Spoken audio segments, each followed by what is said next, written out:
It's back again. It's Cinemassacres Monster Madness 2010. From October 1st all the way to Halloween, we'll be spotlighting a crazy monster flick every day of the month. In previous years, we've looked at many of the all-time greatest horror movies ever made. But that's not happening this year. Oh no. We're digging into the devil's asshole to bring out some of the shittier movies. That's right. We're having a schlockathon, a craporama with a focus on filth. Or just anything with a little extra camp value. This is fucking crazy! There's going to be a good variety here. Obscure cult movies, monster comedies, bizarre science fiction, giant monsters, and unspeakable horror.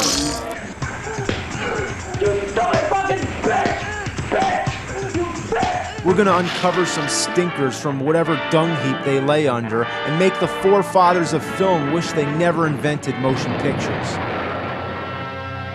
I'll be camping out all month, watching them all. Don't even know what we're gonna see, but I'll tell you one thing, there won't be Silence of the Lambs because there's no classics allowed at this camp. It's Cinemassacres Monster Madness Camp Cult. God damn! Whoa! Adios, motherfuckers!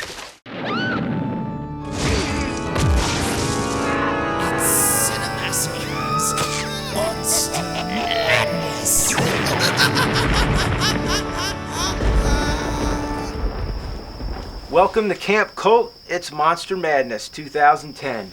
We're going through another year. Wow, it's crazy. So we're going to be exposing some of the strangest horror films of all time. And we go chronological order, as always, but usually we do a lot from the 1930s, the golden age. But it's kind of hard to find one from that era that fits that, campy quality. But I think I got the perfect one. And it's called The Phantom Creeps. Let's roll the picture. The Phantom Creeps. Before the advent of TV shows, there was the film serial. Short films that played in theaters before the main feature movie. The serials would usually span 10 to 15 episodes. Each episode would always end in a cliffhanger, so you had to come back to the theater the next Saturday to see what happens. Serials came in all genres, like westerns, superheroes, and science fiction. The Phantom Creeps was a 12-part serial produced by Universal and starring Bela Lugosi as the insane, power-hungry scientist Dr. Zorka with ambitions of world domination. And make me the most powerful man in the world. He creates a belt that turns himself invisible. The effects aren't as impressive as the Invisible Man, but it still works. Then there's a mechanical spider. Here's how this thing operates. First, Zorka has to plant a metal disc on the victim, then the spider goes to wherever the disc is, and once it reaches the target, it explodes. And then the person goes into a state of suspended animation. Yeah, it's weird. And best of all, he has a really cool robot. That's the highlight of the whole show. I'll see what good it is. The cops will never let anything like that walk down the street. What could the police or anybody do against an army like them? Zorka gets all his power from a meteorite he found in Africa. Some of the footage of him discovering this meteorite is stock footage from an earlier film, The Invisible Ray, where it's actually Karloff who finds a substance called Radium-X. More power than man has ever known. There's also a scene where Lugosi's in a plane. He drops a bomb and it cuts to stock footage of the Hindenburg catching fire. I bet you didn't know it was Lugosi who destroyed it. Using stock footage was common practice. Film serials were made so quickly, they had to be resourceful. But using footage of an actual disaster where people really died, that went pretty far. Even though it's a bit silly and not a major classic, it has a cult following. The robot has a fan base of its own and joins Rob Zombie on stage for all his concerts. Rob Zombie also used the robot's likeness in The Haunted World of El Superbeasto. The Phantom Creeps is public domain, so you can find it on almost any horror sci-fi DVD compilation. Usually the quality is pretty crappy, and if you want to see all 12 parts, you'd need at least 4 hours to spare. There's also a movie version that condenses the whole thing into a shorter feature-length film, but it's a little crammed and confusing, so take your pick.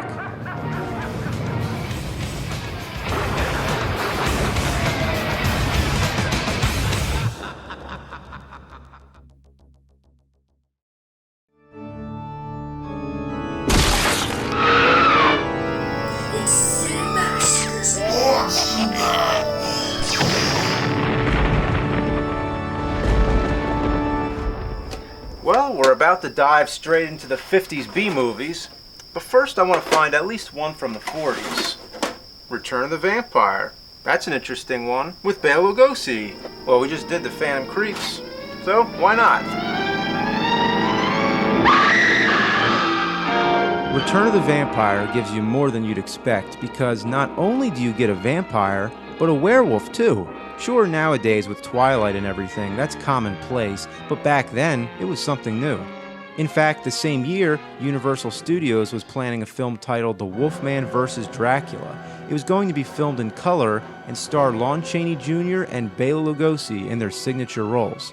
The screenplay was written, but the movie was never made. The script isn't half bad, but the writers somehow forgot to have the Wolfman actually fight Dracula. But that's another story. Instead, Universal made House of Frankenstein, which has the Wolfman and Dracula, played by John Carradine. However, they don't share any of the same scenes. In fact, Dracula is destroyed early on before the Wolfman is introduced. So it was Columbia Pictures who beat them to the punch of having a vampire and werewolf together in Return of the Vampire. Andreas, come here.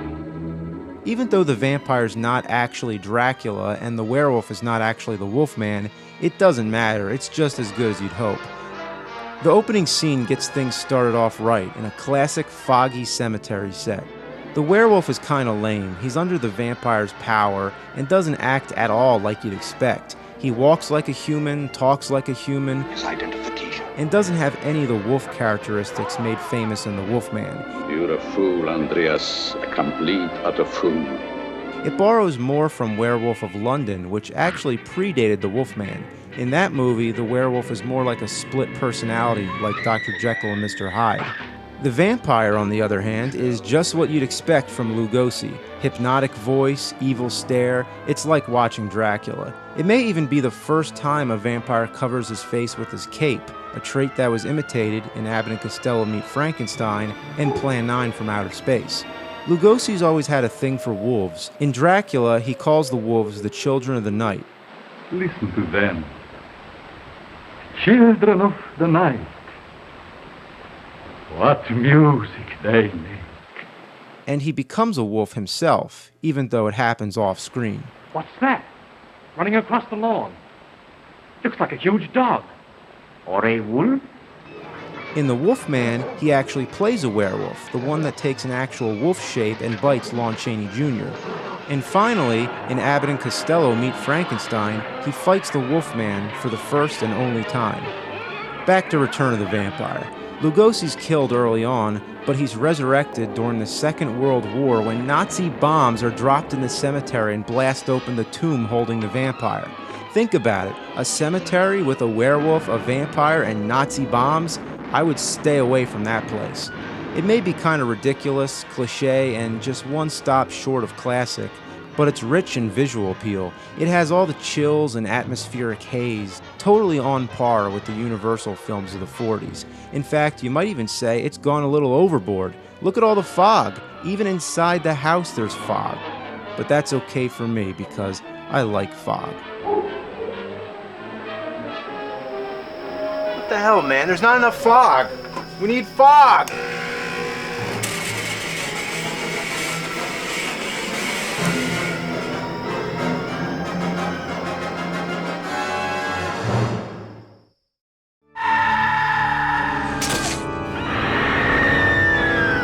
Cinemassacre's Monster Madness.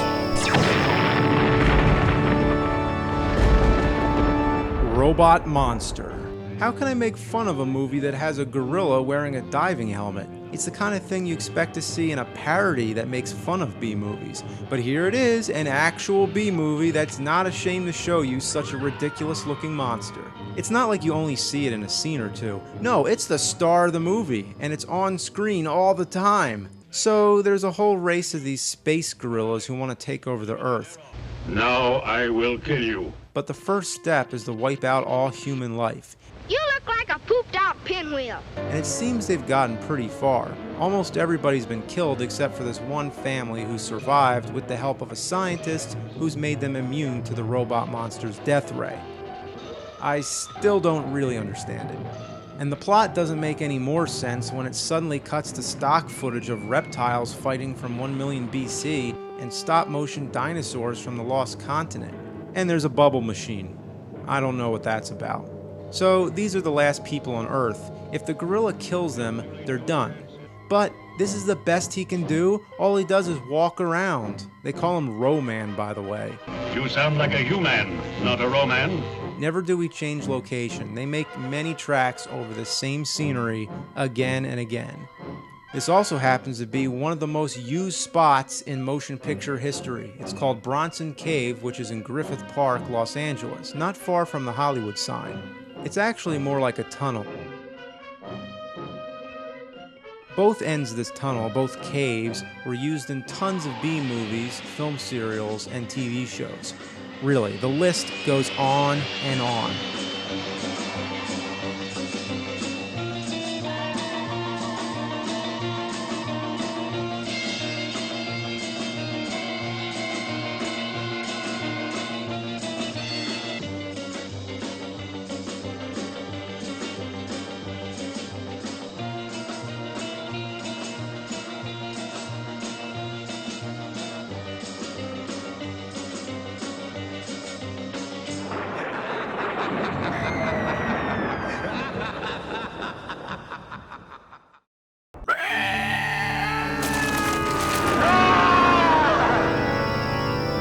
Cinemassacre's Monster Madness. If you're ever playing monster charades and somebody goes, it's a Cyclops. Yeah, this is a movie I saw on Monster Vision many years ago, and I never forgot it. Let's check it out. The Cyclops was written, directed, and produced by Burt I. Gordon. His initials spell big, and that's what he's known for, making movies that feature big monsters, such as The Amazing Colossal Man, Attack of the Puppet People, Village of the Giants, Beginning of the End, and Earth vs. the Spider. The Cyclops is one that starts kind of slow, but once it gets going, it gives us all the cheesy thrills that make us oh so happy. It's about a woman who travels to a remote area in Mexico to find her missing husband. She hires a pilot and a crew, one who happens to be played by Lon Chaney Jr. Will you put this thing down like I told you? He has his own goal, to find uranium, and this makes for an unruly and unpredictable character who Chaney does a good job portraying. The land is contaminated with radiation that makes everything grow to mammoth proportions. The monsters look a little transparent sometimes, but you could say that's a side effect of the radiation. This is the best part, the reptile wrestling match. In one corner we have the Gila monster, in the other we have the iguana. Ooh, body slam! No reason to run, just watch. Yeah, that's what you call a monster fight. Look at him roll, look at him go!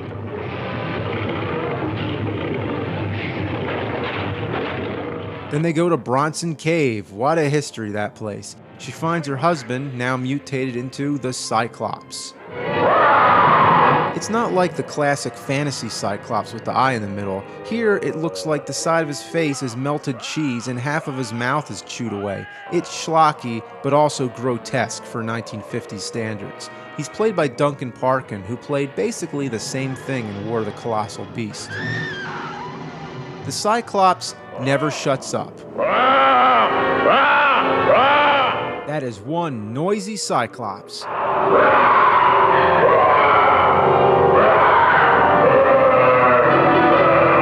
In this shot, he's reaching for a man on a cliff, not very successfully.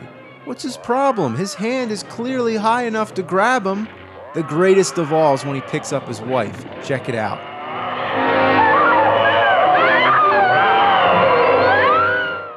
What happened? Did he pick up the background too? I didn't know you could do that.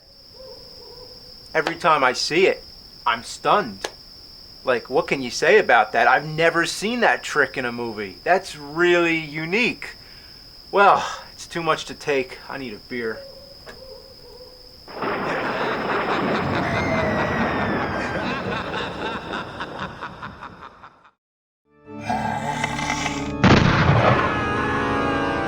It's Cinemassacres.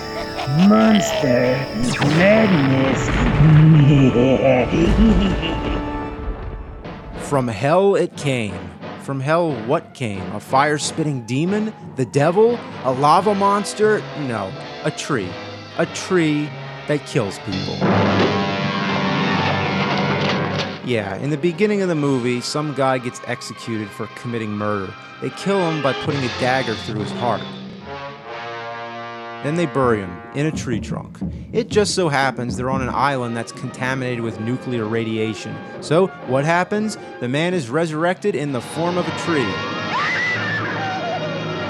I thought the trees in Wizard of Oz were scarier. What do you think you're doing? Here, you don't even see the tree that often. Most of the film is just boring dialogue. The acting is the only thing more wooden than the tree itself. And when you finally do see the tree, all it does is walk around. People talking, tree walking, talking, walking, and that's the whole movie.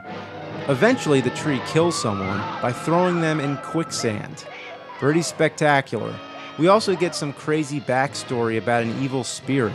Spirit returns from the grave. Yes, the killer tree is blamed on an evil spirit. I guess that's just in case you didn't believe the nuclear radiation part. They called it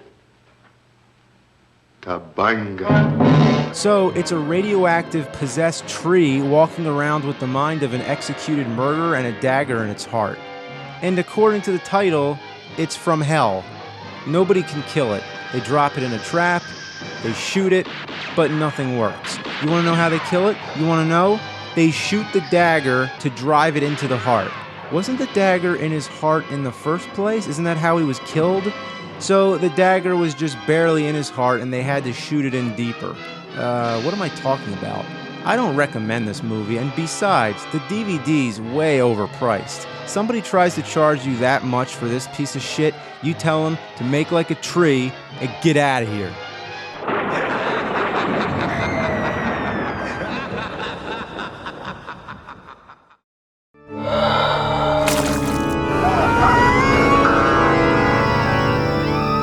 Cinemassacres Monster Madness!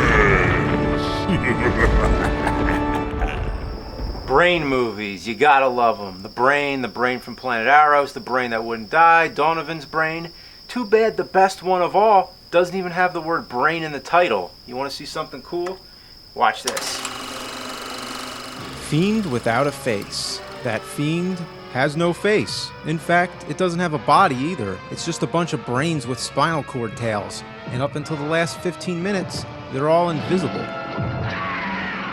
Are they from outer space? Spawned from nuclear radiation? No, they came from a scientist's thoughts. He was conducting an experiment on brain power. He wanted to be able to turn the pages of a book, sort of like an electric Jedi trick. But that wasn't enough. He also wanted to create a living being out of pure thought, whatever that means.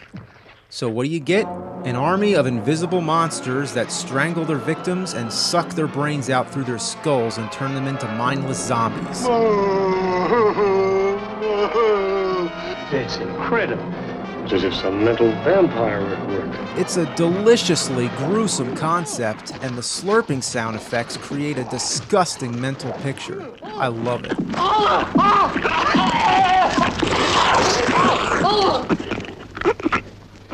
Without even showing the creatures, the movie fares well. It's well-paced, suspenseful, and leaves a lot to the imagination. But in the end, a nuclear overload causes the brain fiends to become visible, and once you see them, it is not disappointing at all. A group of people board themselves inside a house while the brains attack from outside, pulsating, pushing themselves along with their spinal cords, and flying in the air.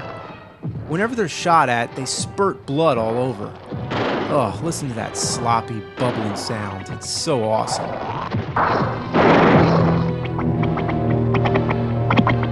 think of another movie from the 1950s where you can see a brain being smashed with an axe? It may be the goriest film of its time. This whole attack is happening because some guy was too lazy to turn the pages of a book. Yeah, why not make a bunch of killer brains, asshole? Highly recommended, even if only for the final scene. It's good brain-bashing entertainment.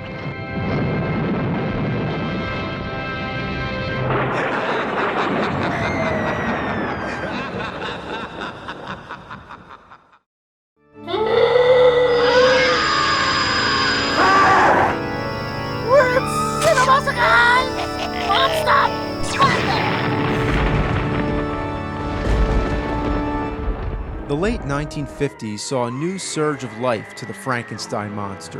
In 1957, there was both the craptacular I Was a Teenage Frankenstein and the Hammer classic Curse of Frankenstein. And then in 1958, there was Frankenstein 1970, taking place in the not-so-distant future. Well, supposedly the original title was Frankenstein 1960. It was changed apparently because it didn't sound futuristic enough. 2 years, you think? Doesn't matter anyway. There's nothing in the movie that really reflects 1970. It still looks like the 50s. The opening scene is exactly what you want. It's a monster running around. They really got this one started off fast. Usually they'd spend the first half hour introducing the characters and explaining the monster, but this one cuts the bullshit and then just goes straight for the monster. Oh, they're just making a movie, that old gag. It's a movie about making a movie that makes us wish we were watching that movie instead of this movie. They're making a documentary about the grandson of the infamous Dr. Frankenstein, who happens to be played by Boris Karloff, the man who originally made the monster so famous. Ironic to see him in the opposite role. Yours is not the brain that I would have chosen, but at least you are obedient. So this film crew is running around in his own castle reenacting these scenes from his family's tragic past. Not disrespectful at all. Now I got the whole thing figured out. Coffins, epitaphs, lightning, thunder. And you down in the vaults giving us the lowdown on your great-great-grandfather, the first Frankenstein, the one who created the monster.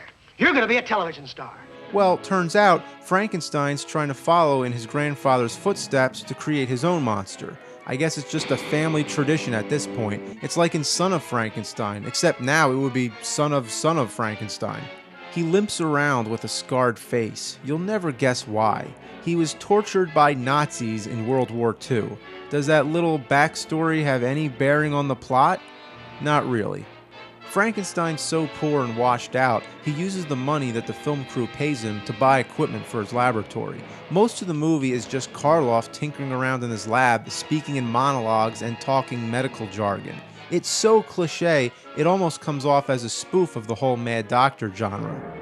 Ed Wood's Bride of the Monster is to Lugosi as Frankenstein 1970 is to Karloff.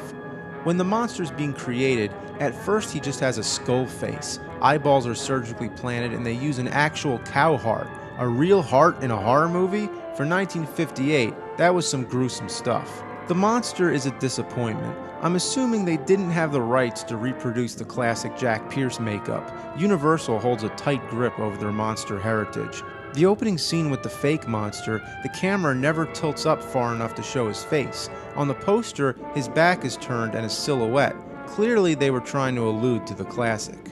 The monster in the film never takes off his bandages. Take a look. This is your monster. Looks like a mummy that was wrapped up while wearing a box over his head. The real star is the aging Boris Karloff. I thought he'd only have a few scenes and that his name would be stamped on the poster for marquee value, but he has a great amount of screen time, and surprisingly, with the crappy material he has to work with, he does a really good job. There's a lot of dramatic monologues that go on for a long time without there ever being a cut. Then he realized what he had created, he must kill. But because he was the creator, he could not bring himself to destroy it. Since this is a low-budget film, they probably didn't do many takes. That only goes to show what a pro he really was. It seems he has some personal sympathy for the monster and that his career has come full circle. Not to spoil the ending, but since we're on topic, when they uncover the monster's face, it's Karloff. With or without the classic makeup, it idolizes Karloff as the monster for all eternity. Frankenstein. But the last time he played the monster was in an episode of Route 66 entitled A Lizard's Leg and an Owlet's Wing, along with Lon Chaney Jr. as the Wolfman and Peter Lorre as, well, Peter Lorre. Karloff plays himself playing the monster and wears the classic makeup for the final time. The old ghosts are the best after all. And the power of all three of us in one picture. Can you imagine it?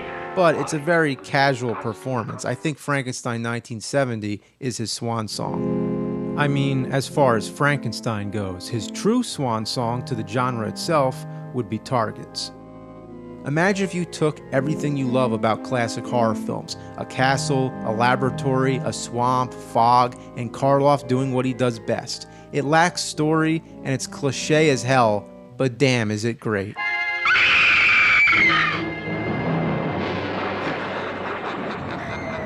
We can frighten anybody and everybody.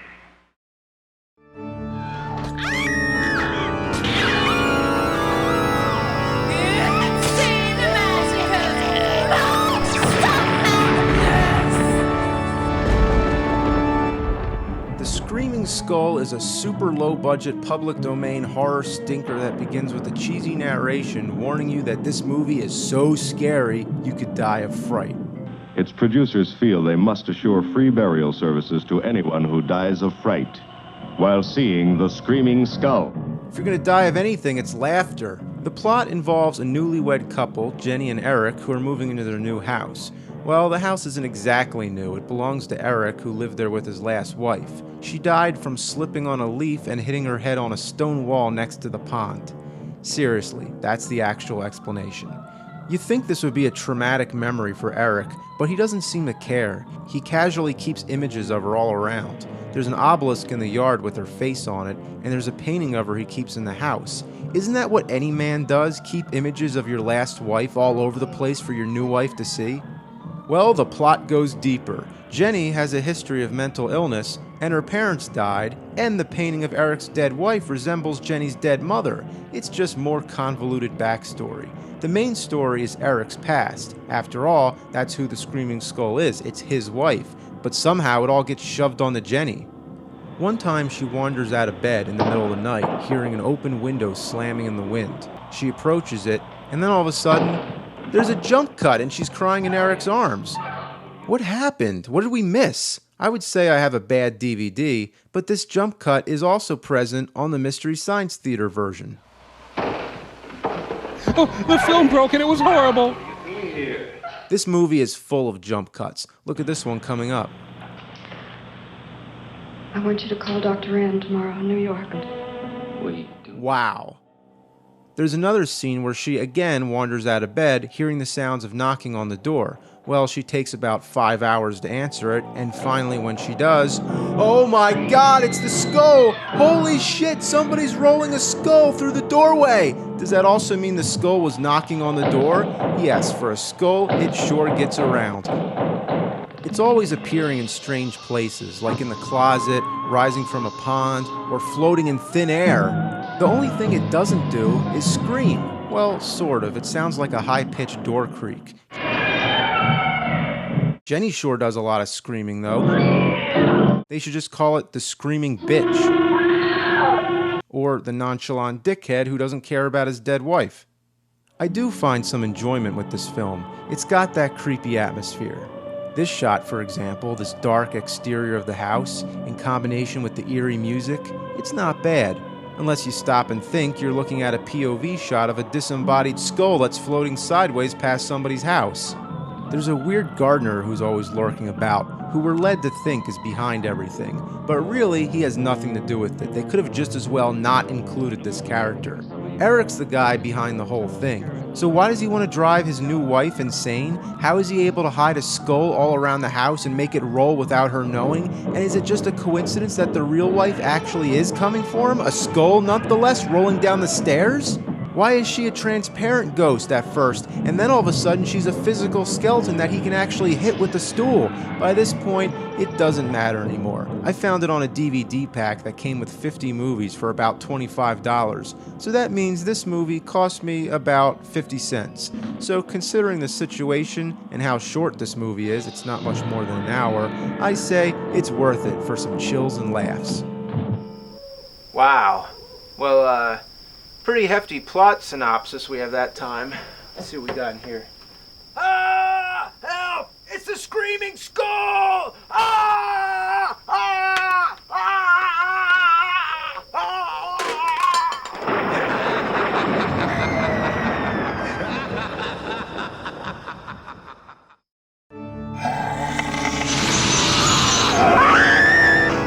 It's Cinemassacre's Monster Madness.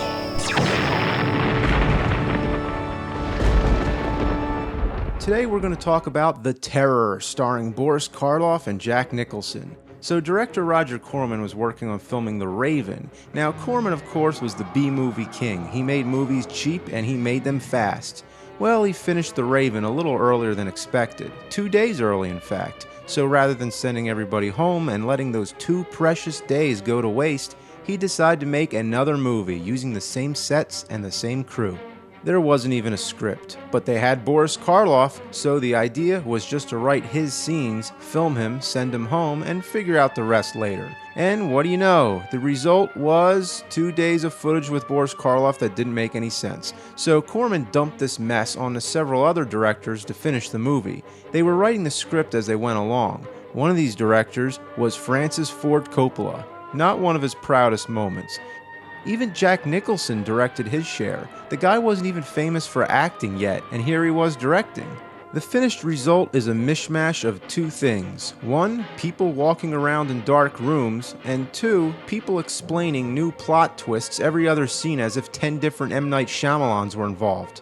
We have a witch who's trying to get revenge on a baron who killed her son, but finds out the son killed the baron. Meanwhile, the son thinks he's the baron and says the servant killed the son. But since the baron is the son, I would think that means the servant killed the baron. A little overridden? I would think so.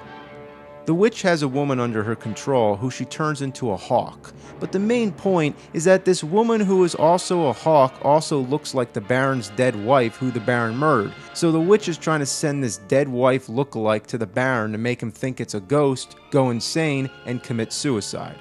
Oh, and Jack Nicholson, what does he do? Well, he plays the same role as the audience, trying to figure out what's going on. There are doctors who can free you from this. From the dead. You might think maybe it makes more sense if you see the movie. Well, you can give it a try if you want. I am possessed of the dead, and with it the dead. You're a warm, living woman. Who has told you these things? The dead. Things happen at pure random. The witch, for example, gets struck by lightning. What the hell happened? The lightning came out of nowhere like we're playing Dr. Jekyll and Mr. fucking Hyde. We do get to see a hawk pecking someone's eyes out. This must have been pretty gory for 1963, the same year as Alfred Hitchcock's The Birds. What is The Terror anyway? Is it the witch? The woman? Or how about the beginning scene right before the credits? Karloff opens a door and out comes a skeleton. Never again is it seen or mentioned. Maybe that was the terror. Or wait, I got it. Maybe the terror was the feeling every director got when they were given the task to continue this clusterfuck. You can tell the directors were gathering different horror cliches and just throwing them together. Even Roger Corman, in the height of his Edgar Allan Poe phase, seems to be trying to emulate something like Poe would have written. It's so typical of the genre, and with a title like The Terror, it could only be more mediocre if it was called horror. In spite of all that, the gothic sets and creepy atmosphere give it charm. It's public domain, you can buy it on DVD really cheap or even download it legally for free, so I'm sure that its availability has helped its cult status. Boris Karloff does a great job as always, except when he's in a fight. You can't blame him, he wasn't cut out for physical acting this late in his career. Jack Nicholson's performance is decent, but you'd never suspect the future star that lied within. It's a good movie to see if you're curious to how Nicholson's career got started and how Karloff's came closer to its end. Out of all the movies that Jack Nicholson's famous for, I wonder if anyone's ever talked to him about this one. If I had the chance, I'd say, man, you gave me the terror.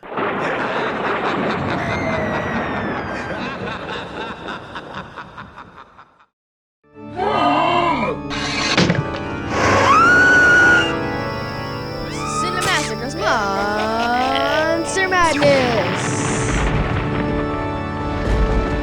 I have a monster bash for you today from the Monster Movie Factory itself, Toho.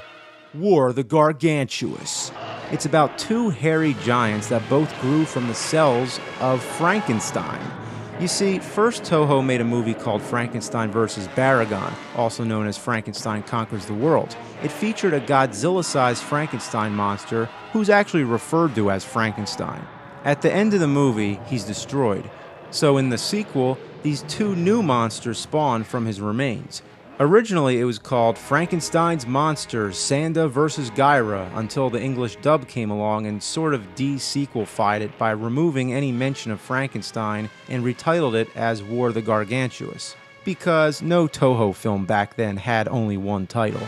In the very beginning of the movie, a ship is attacked by an octopus. Then the Gargantua shows up as if saying, "Hey, what are you trying to do, steal my movie? That ship is mine, you slimy son of a bitch." The octopus is defeated, never referred to again, and the ship is destroyed. The Gargantua goes on a rampage through Japan. You know, I like how my spell check keeps adding the N at the end of Gargantua, because it's not a real word. I guess you can say, that's one gargantuan Gargantua. He attacks a lounge singer. Unfortunately, he's 3 minutes late, and we have to endure the entire song. Words get stuck in my throat. The words get stuck in my throat. Oh God, it's awful. You want this banana-wearing bitch to shut the hell up. The good thing is you can tell there's a blue screen, which lets you know that something's gonna happen. Yeah, get her. The military weapon of choice to fight the monster is a bunch of giant laser guns, sometimes referred to as maser cannons. I think this might be the first Toho movie to use these kind of weapons. You see them a lot in later Godzilla films. Unlike Godzilla, the Gargantua is actually harmed by these lasers. You see some actual body damage. Then the brown Gargantua shows up to help his brother. This is where things start to get good. You think both of these monsters would be on the same side, they're brothers after all, but the brown Gargantua has a close relationship with the humans and doesn't like it when he finds out that brother's been killing people and even devouring some of them. He notices some torn clothes on the ground, and right then he flips his shit. This is my favorite scene because you can tell exactly what the monsters are thinking without any dialogue.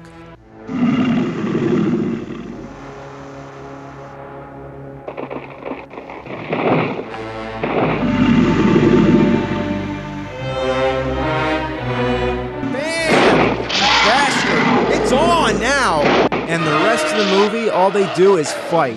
It lives up to the title. It's more than a fight. It's a war. Two angry brothers battling it out with the poor humans caught in between. The miniature sets are well made and look awesome when they're destroyed. Lots of buildings get smashed, lots of army vehicles join the action, bullets fly, stuff explodes, the battle moves from land to sea, and ships are thrown at one another. It's like two baby brothers fighting in a tub.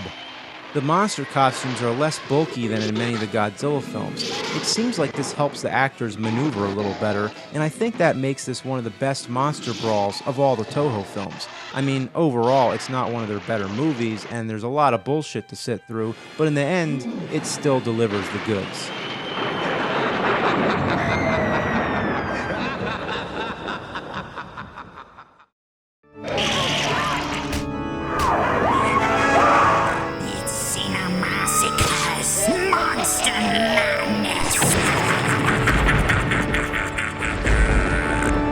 Dracula vs. Frankenstein. It's a match made in hell. Who doesn't want to see two of the most famous movie monsters going at it? Ever since 1931, when Universal made both Dracula and Frankenstein movies the same year, it seemed natural that both of them would be paired together. But with Universal, it never really happened. Karloff and Lugosi would be seen together quite a few times, and all Universal's classic monsters had their share of sequels. But never was there any kind of crossover until Frankenstein meets the Wolfman. Further sequels, House of Frankenstein and House of Dracula, focused on the Wolfman as the main character, while Dracula and the Frankenstein monster never interacted with one another. That didn't happen until Abbott and Costello meet Frankenstein. In this movie, Dracula controls the monster, but never do they fight each other. Instead, the Wolfman becomes Dracula's rival. Even when Hammer rebooted both Dracula and Frankenstein, they had plenty of sequels, but never did they share one movie together. The idea of a crossover in the Hammer universe would have been tricky. Undeniably, Christopher Lee would have had to be Dracula. But what about Peter Cushing? Would he play Dr. Frankenstein or Van Helsing? He couldn't be both unless they explain the two are long-lost twins. And if he's just Dr. Frankenstein, then seeing him with Dracula, it would just make you think he's Van Helsing. Finally, in 1971, there was Dracula vs. Frankenstein. It wasn't Universal and it wasn't Hammer. It was an independent, low-budget production, but at least somebody finally did it. And guess what? It's really bad, but it has a cult following. Originally, it wasn't even intended as a Dracula-Frankenstein movie. Both monsters got added in after production had already started. And that's the impression you get, that it's several different films stitched together. One minute somebody's getting their head cut off, then we're at a Las Vegas night show. Yes, she travels light, so light it buckles our knees. Then we're walking on the beach for a few minutes, looking at rolling waves and seagulls. Oh yes, the time is now and you are here, and here with you is where I wanna be. Then we're getting down at a club with some funk music. And doing all I can do to make you all mine. And then, all of a sudden, there's Dracula. I was wondering if he's played by Frank Zappa, but really, it's a guy named Zandor Vorkov. That sounds badass, but it's only a pseudonym. In fact, Karloff and Lugosi were pseudonyms too, just an old monster movie tradition. Dracula doesn't have that hypnotic stare. Nope, he's always squinting and blinking. Come on, Lugosi would never blink, but he makes up for it with his ring. What's so cool about this ring? Well, it shoots lasers. How about that? Dracula has some hilarious dialogue. We'll see an infernal bloodbath, the likes of which has not swept the earth before. And yes, he talks in that voice the whole movie. Then there's the Frankenstein monster. In close-up, his face looks like a rotting potato, and from far away, it looks like he has a burlap sack over his head.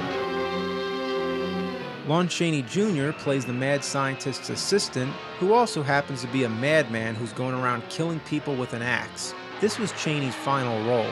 He died shortly after, and it's kind of sad to see him in this movie. He doesn't have any speaking lines, he just makes silly faces.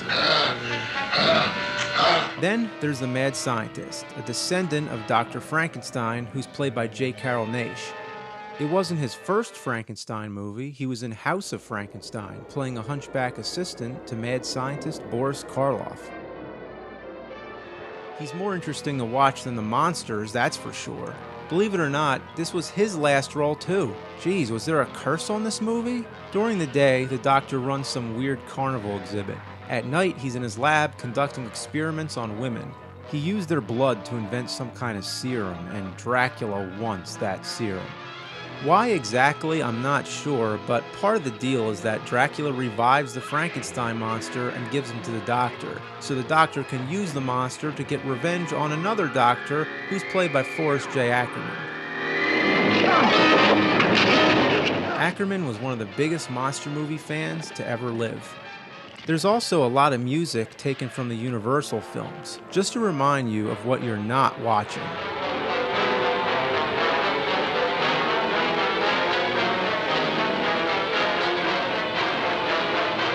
So let's cut to the chase. We want to see the monsters fight. When it finally happens, it's only a brief struggle. And why they're fighting anyway, who knows? At the very end of the movie, they fight again. But this time it's because the Frankenstein monster wants to save a girl who Dracula's holding hostage. Very quickly, the fight moves outside, from the well-lit interiors to the dark woods. Couldn't they have just stayed inside so we could see them better? The whole fight, they're in silhouette. After Universal introduced both these monsters in 1931, people had to wait 40 years to see this battle. And this is what they get? Well, Dracula starts tearing off the monster's limbs. Don't you think the monster would be the one using brute force? Already you can tell Dracula wins. Simple as that. It's not like King Kong vs. Godzilla or Freddy vs. Jason where the outcome is debatable. Here, there's no question about it. Finish him. Fatality.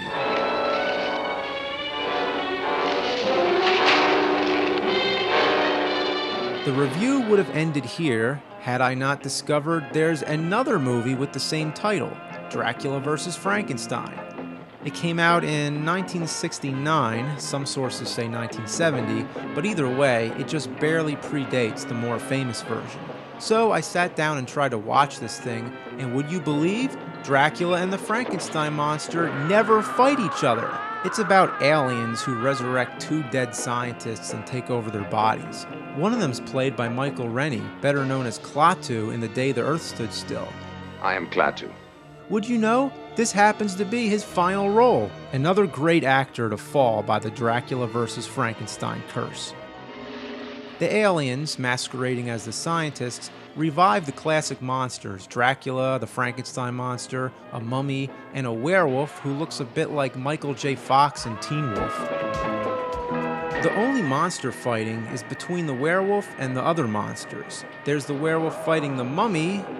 I think it's too dark to tell, even worse than the other movie. Now there's the werewolf fighting the Frankenstein monster. You can see a little better, only because the lab equipment keeps exploding. There's fire, flashing lights, and sparks. So you might catch a little glimpse of the monsters every now and then. So why didn't they call it The Werewolf vs. Frankenstein? I scanned through the whole movie a second time just to make sure I didn't miss anything. I mean, it's so dark, for all I know, maybe Dracula did fight Frankenstein. But I'm pretty sure it doesn't happen. In fact, they don't even call the vampire Dracula. The title is a complete lie. A little more research on the internet shows that it was a German, Spanish, Italian production. How it could be all that, I'm not sure. But anyway, the original title translates to The Monsters of Terror, and in America it was called Assignment Terror. Trying to make sense of all this is my own assignment of terror. Then it was released on VHS, and some fuckbrain decided to call it Dracula vs. Frankenstein. It's mind-boggling. Why'd they go through the trouble of making the artwork when that doesn't even happen? The artwork is far better than the movie. The VHS tape is horrendous. It's a terribly poor transfer full of jump cuts, and half the time it's pitch dark. It's unwatchable. Literally, you can't watch it. What am I looking at? What's happening? For all I know, Godzilla could be wearing a tuxedo, jumping on a trampoline, juggling the world's biggest turds. I don't know. I crank the brightness all the way up on my TV, and all I get are vague shapes. What's the most important thing about seeing a movie? Well, being able to see what's happening. Parts of dialogue are missing, scenes are chopped up at pure random, and the beginning of the tape doesn't even have an FBI warning, just 17 seconds of black and then the movie starts. This is the worst commercially sold VHS tape to feature such high-profile monsters. Can I stop now, or should I mention there's yet another Dracula vs. Frankenstein? Or it's sort of called that. The DVD I have says Dracula Prisoner of Frankenstein, and that's what the English subtitle says on the title screen. But the Spanish title actually translates to Dracula Against Frankenstein. IMDb lists one of its titles as Dracula vs. Dr. Frankenstein, and it just so happens that it came out in 1972, close to the other two films. So that makes things even more confusing. And on top of that, it happens to be directed by Jesus Franco, who's made hundreds of exploitation films. So unfortunately, I can't ignore it. Just a couple years prior, he made a Dracula remake called Count Dracula, 1970. It starred Christopher Lee as Dracula, which is interesting because this film was in no way related to the Hammer films, which were still going on at the time. It was the first Dracula film to try and follow Bram Stoker's novel exactly, but it still deviates some. It's definitely not one of the best Dracula movies, but it's kind of unique. It's low budget, has lots of camera zooms, long periods without dialogue, and feels like a documentary at times, which gives it an authentic and gritty tone. But then he made Dracula, Prisoner of Frankenstein, or Dracula Against Frankenstein, or Dracula versus whatever the hell it's called. Dr. Seward hunts down Dracula and kills him in the beginning of the movie. Yeah, Dr. Seward, not Van Helsing this time. Then, Dr. Frankenstein, who only speaks in voiceovers for some reason, resurrects the monster who looks pretty bad. We've seen worse, though.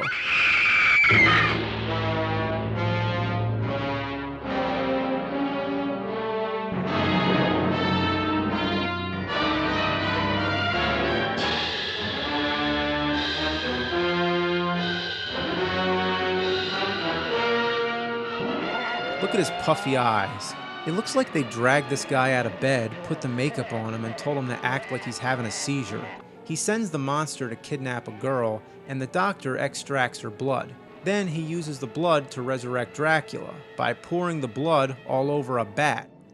Now, let me stop and say, up until now, all the bats in the movie are obviously fake, even if you go back to the Universal Dracula. The bats then were pretty stupid looking, and in the Hammer films they actually got worse, especially in Scars of Dracula, where you can see how fake the bat looks in full crystal clear color close-up.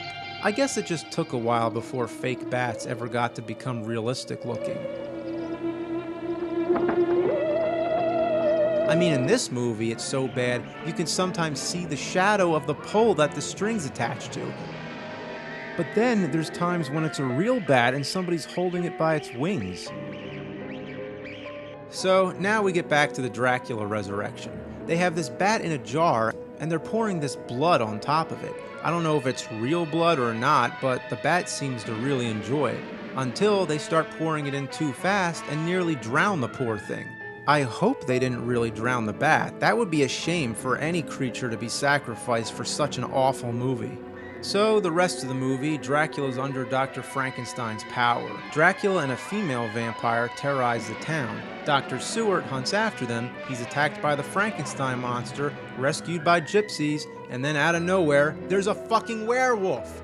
Yes, 10 minutes left of the movie and they introduce another monster! Okay, his face looks like it's covered in dirt and moss. But what am I complaining for? At least you can see everything. It ends with a fight between the werewolf and the Frankenstein monster, lifted straight from Frankenstein Meets the Wolfman. It's the best part of the film, but does the monster ever fight Dracula? Nope, of course not. Dr. Frankenstein ends up staking Dracula with a spear, and then Dracula turns into a skeleton. What the hell, didn't he turn into a bat the first time? Why is Dracula so indecisive in death? So, there you have the Dracula vs. Frankenstein shitfest. I find it amazing that after both these monsters were made popular in film, it took 40 years before 3 Dracula vs. Frankenstein films popped up in the early 70s. Only in one of them does Dracula actually fight the Frankenstein monster, none of them are any good, and one of them is literally too dark to watch. And in another 40 years since, still no one has made a good Dracula vs. Frankenstein film. Hollywood's been remaking every movie ever made, so why not remake this? It's about time.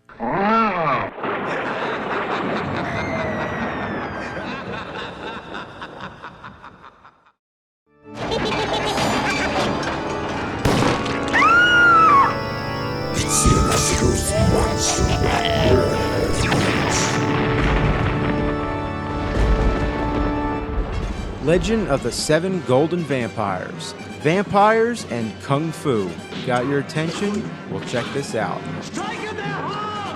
It's a Hammer film, the British studio that rebooted the Dracula, Frankenstein, and Mummy franchises in the late 50s through the early 70s, and ushered in a new wave of gothic color horror films.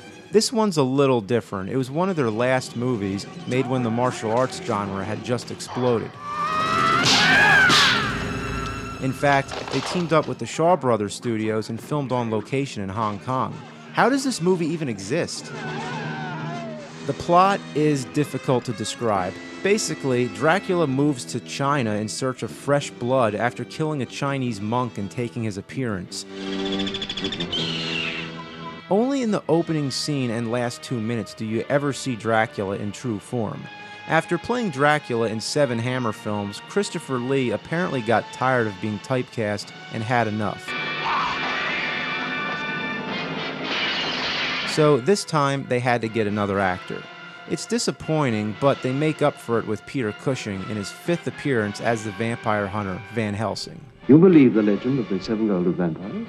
In North America, it was re-edited and retitled as The Seven Brothers Meet Dracula. Both versions were released on a double-sided DVD that comes paired with Frankenstein Created Woman. Unfortunately, it's out of print and pricey. No matter which version you see, you're sure to get lots of topless women, fake bats, fake castles, slit throats, burning limbs, flying arrows, random kung fu fighting, violent slashing, more fake bats, vampires turning to dust, vampires burning, vampires biting, stabbing swords, severed hands, boiling blood, and an ending that doesn't give a shit. Dracula finally comes back for only a minute or two. He's stabbed by Van Helsing almost immediately, and the movie's over. Well, that sucked.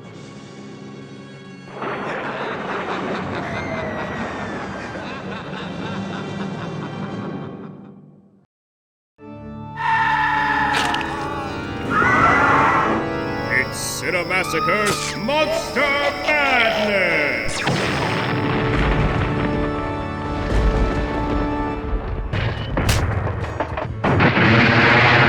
True gem from the Shaw Brothers Studios. Super Inframan was the first superhero from Hong Kong, known as just plain Inframan here in the United States.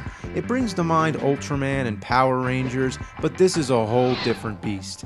It starts out pretty nuts, and then it just gets flat out insane. The opening credits is a seizure-inducing trippy flash of colored lights that overstimulates your mind and lets you know to get ready, because you're in for some crazy shit. Soon enough, we see a winged dragon creature flipping around cackling like a maniac. Then it turns into a girl with golden cone tits who starts summoning other monsters with the crack of a whip. We're only getting started. When there's monsters, you need a superhero, so in comes Inframan. He was just a regular guy volunteering in a science lab to be transformed into, well, Inframan. Did you see that? He sat up, just in case you missed it. Want to see his special powers? Why can't they show a replay of that? I didn't even know what the hell just happened. I can't even comment on this shit. Just watch. Now your life is complete. This movie's got everything. When Mrs. Black Cone Tits starts shooting dinky lasers out the eyeballs on her clawed hands, you're in for a wild time.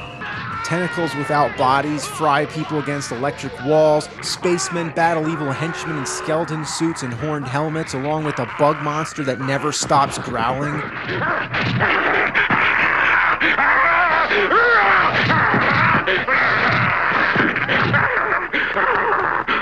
Yellow laser versus red boomerangs. Creature from the Black Lagoon's got a horned crown and red mustache. Even when he's in the background, he hams it up. Look at him swaying back and forth, dancing like a jackass. He's restless. Like, what the fuck? Why isn't there stuff blown up right now? He's gotta move. He's gotta shoot fire at his face.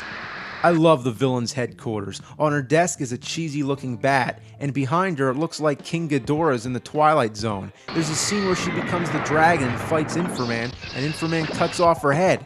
But the head regenerates, so he has to cut it off again. And again. And again. And again. Until he decides, fuck it, this ain't working.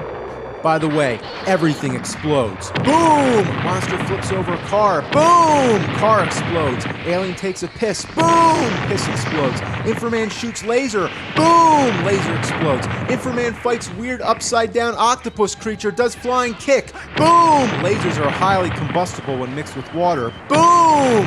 Bug monster falls on buildings. Boom! Spear with bowling ball gets thrown. Boom! Monster uses drill. Boom! Hole gets thrown. Boom! Boom!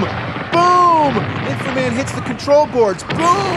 Inframan picks up dynamite, flies up into the air, throws the dynamite. Boom! Wait a minute, dynamite exploded? Don't be silly. Inframan flips a guy into the water. Boom!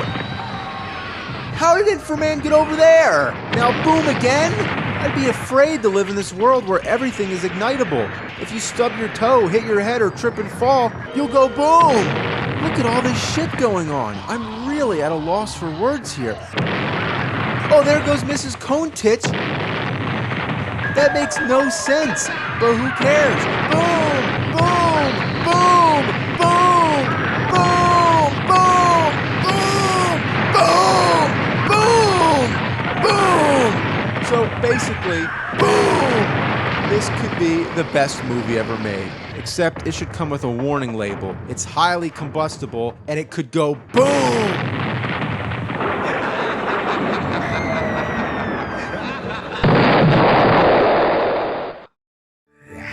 Swallow this.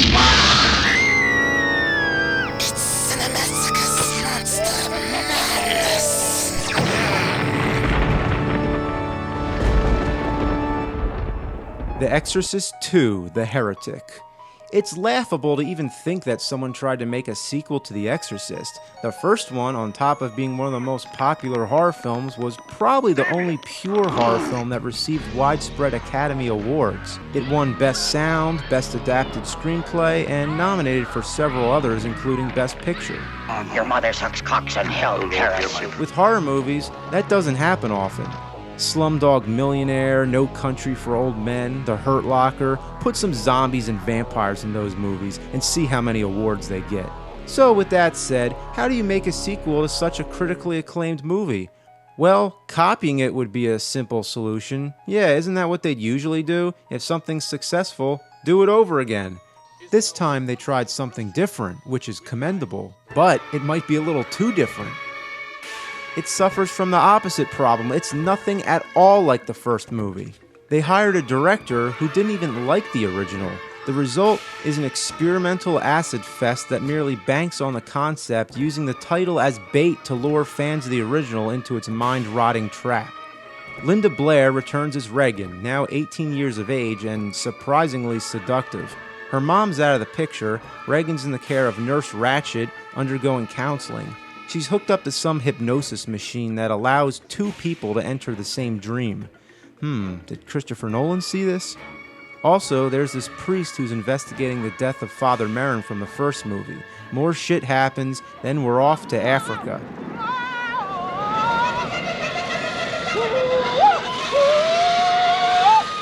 What are we watching right now?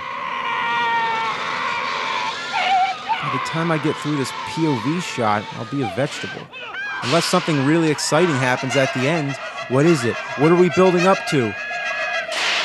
Here it comes. Holy shit, it's James Earl Jones! He turned into a leopard.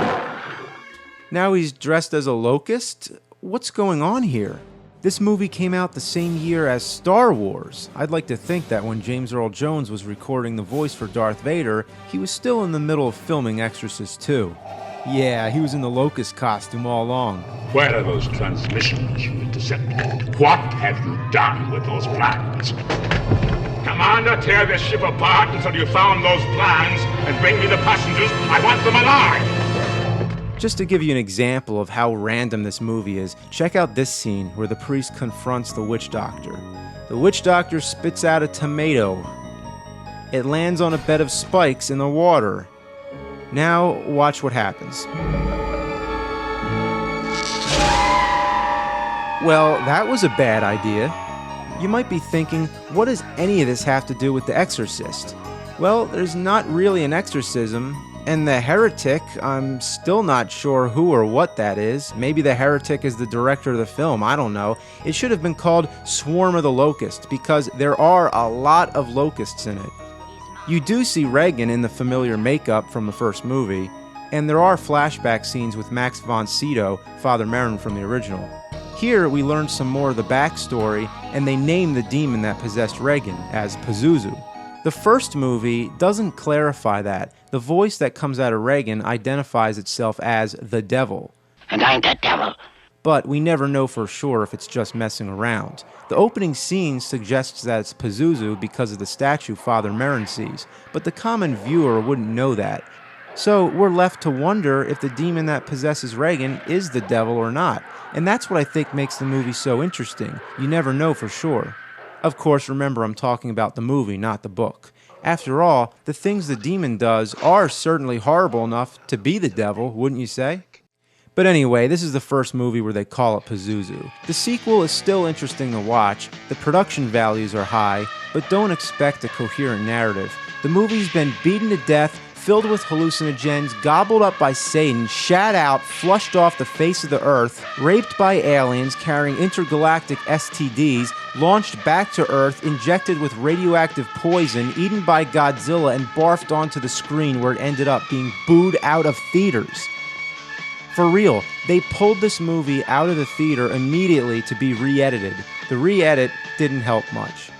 It's a hard movie to review and just as hard to watch. If you want the full effect, just watch the trailer. It's the most random montage of images and the most bizarre music combined. Well, this movie sucks.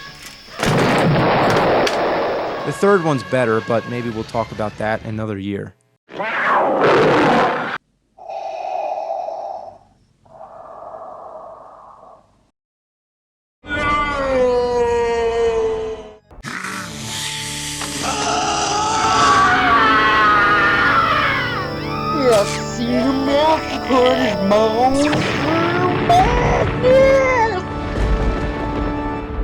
The Manitou is an Exorcist ripoff about a woman who has a strange bump growing on the back of her neck. Now, what could that be? A tumor? It's not a tumor. It's worse than a tumor. It's the fetus of a 400-year-old Native American demon.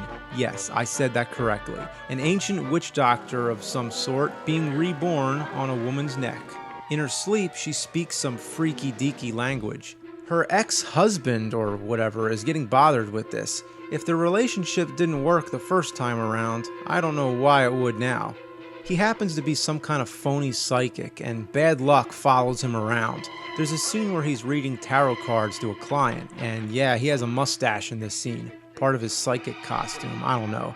So she starts convulsing and screaming, floats through the hallway, and throws herself down the stairs. He tries to stop her, but unfortunately he can't run any faster than slow-mo while she plummets down the steps multiple times. Well, she's dead. Who cares? The movie goes on. Nobody ever questions it. Here's some tips to deal with demonic possessions. It always helps to discuss the situation in a room that's full of books, certificates, and scientific equipment. That's the perfect background to go along with your fetus and black magic conversation. Never have seances. Green deformed heads will reverse melt from out of the table, and watch out for the evil spirits. They're highly combustible. Never talk to a spiritualist historian. You'll only be wasting your time. At least it's Burgess Meredith. The movie just got good all of a sudden, just because he's in it. Why do you want to fight him, for heaven's sakes? Within 2 or 3 days, we could actually meet an Indian medicine man from a time far back in America's past. It seems to me criminal, sir, to even think of destroying him. They might as well put the best actor in the least important scene. Literally, he tells them nothing. He says they're shit out of luck. So they have to go to a medicine man. See, that's how you do it. Get a real badass Native American, no-nonsense, spirit-fighting motherfucker. Wind, rain, storm. It's all a build-up to the most eye-popping, jaw-dropping, most amazing exorcism scene ever put to film. The Manitou takes shape, comes out the woman's body, sits on the floor, freaks everybody out, and turns into a ghost lizard. The hospital turns into an ice cave, a nurse head shatters a window, gusts of wind send people flying in every random direction, a typewriter is thrown and explodes. The room quakes uncontrollably, fireballs shoot all over the place, and then the movie takes a serious acid drop, and the whole thing goes to outer space. Yeah. The Manitou laughs, contorts his face, and pretends to play an invisible piano. The high voltage meter's cranked up, the explosive meter's cranked up, and quickly this film ranks a number 10 on the what the fuck scale. Poor Karen, who spent the whole movie with this crazy dude growing out of her body, now takes out her revenge by shooting lasers out her hands. Now we're in for a crazy pyrotechnic laser light show.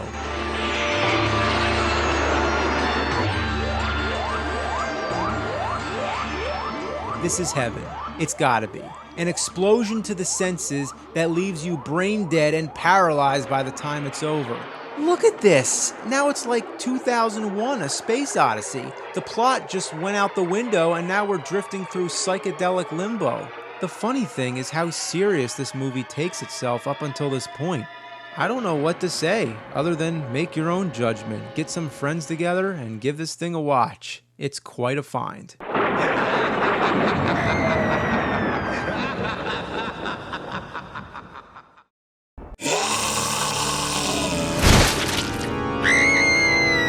It's Cinemassacre's Monster Madness!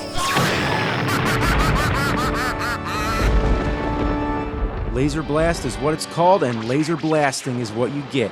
It's an extremely explosive, radioactive, high-voltage, extraterrestrial discharge of mind-numbing chaos. Stop-motion aliens are chasing after some freak on planet Earth. They blast him to bits and head back to space in a hurry, accidentally leaving behind a laser gun and a pendant. Some guy who wears an unbuttoned blue shirt the whole movie finds the gun in the desert and plays with it like a kid who just got a toy pistol. What kind of gun is this anyway? It looks like a metal tube with a CD player on top and slinky at the end. Soon, he finds the gun doesn't work unless you have the pendant too. Doesn't matter if it's wrapped around your neck or you're holding it, the logic is that as long as you're touching the pendant, the gun will shoot lasers. Got that? Let's move on. The aliens have long dialogue scenes that go completely untranslated for us Earthling viewers. But nothing else makes sense anyway. My guess is that the alien boss is saying, "How did you numbfucks leave such a powerful weapon on planet Earth? I mean, come on, a laser gun? Go back and get it!" So the aliens head back to Earth, but they're probably halfway across the galaxy because we still have a whole movie ahead of us. Meanwhile, the guy with the gun, or Billy as I'll start calling him, is going around blasting the crap out of everything in sight. Next thing, he's sleeping on the side of the road with his girlfriend. Doesn't she know something's wrong? The dude's been running around with a frickin' laser gun. Who cares? More lasers. Boom!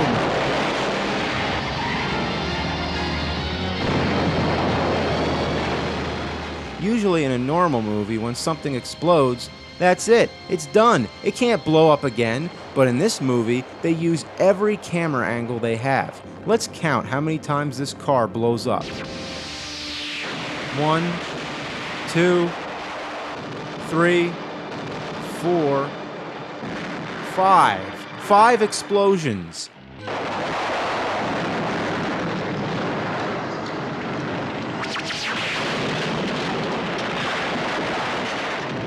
The car is exploding. I shouldn't even have time to say that. Usually it would be over as soon as you can say boom. It's still exploding.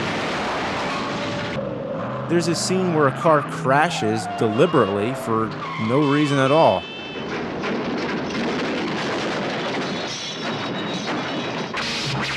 He racks up a huge body count of cars and planes, waves his arms and staggers around like a nut, and chases after his girlfriend. Ooh, what a dumbass. The problem with this movie is that it should have only been a half hour long. It's packed with filler scenes, people chilling out at a swimming pool, cops sitting on the side of the road smoking weed, and near the end, it's just some guys driving down the highway.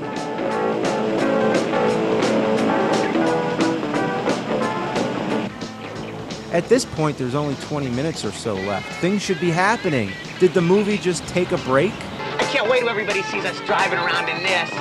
Also, who was the decorator? Why are the drapes so low? And have you ever seen a doorknob this high? But now I'm talking about doorknobs, so let me wrap this thing up. The best moment to end with, he shoots a sign that says Star Wars. Yeah, take that, Star Wars. This is the real laser sci-fi movie.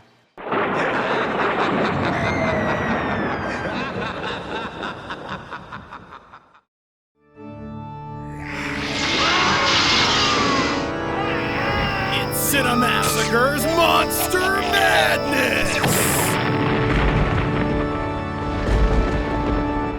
Night of the Demon. Ah, there's a happy little scene. Peaceful, Mother Nature at its most serene. Look at the sun glistening on the lake as it sets behind the mountains. Ah, yeah. This is also where the Sasquatch stalks its prey, or Bigfoot as he's known. Bigfoot! Bigfoot, rip arm off! And there's the trees on the rolling hilltops, reaching in splendor towards the majestic snowy mountaintops as they kiss the turquoise sky. Bigfoot! Bigfoot like blood! Shut your mouth, girl!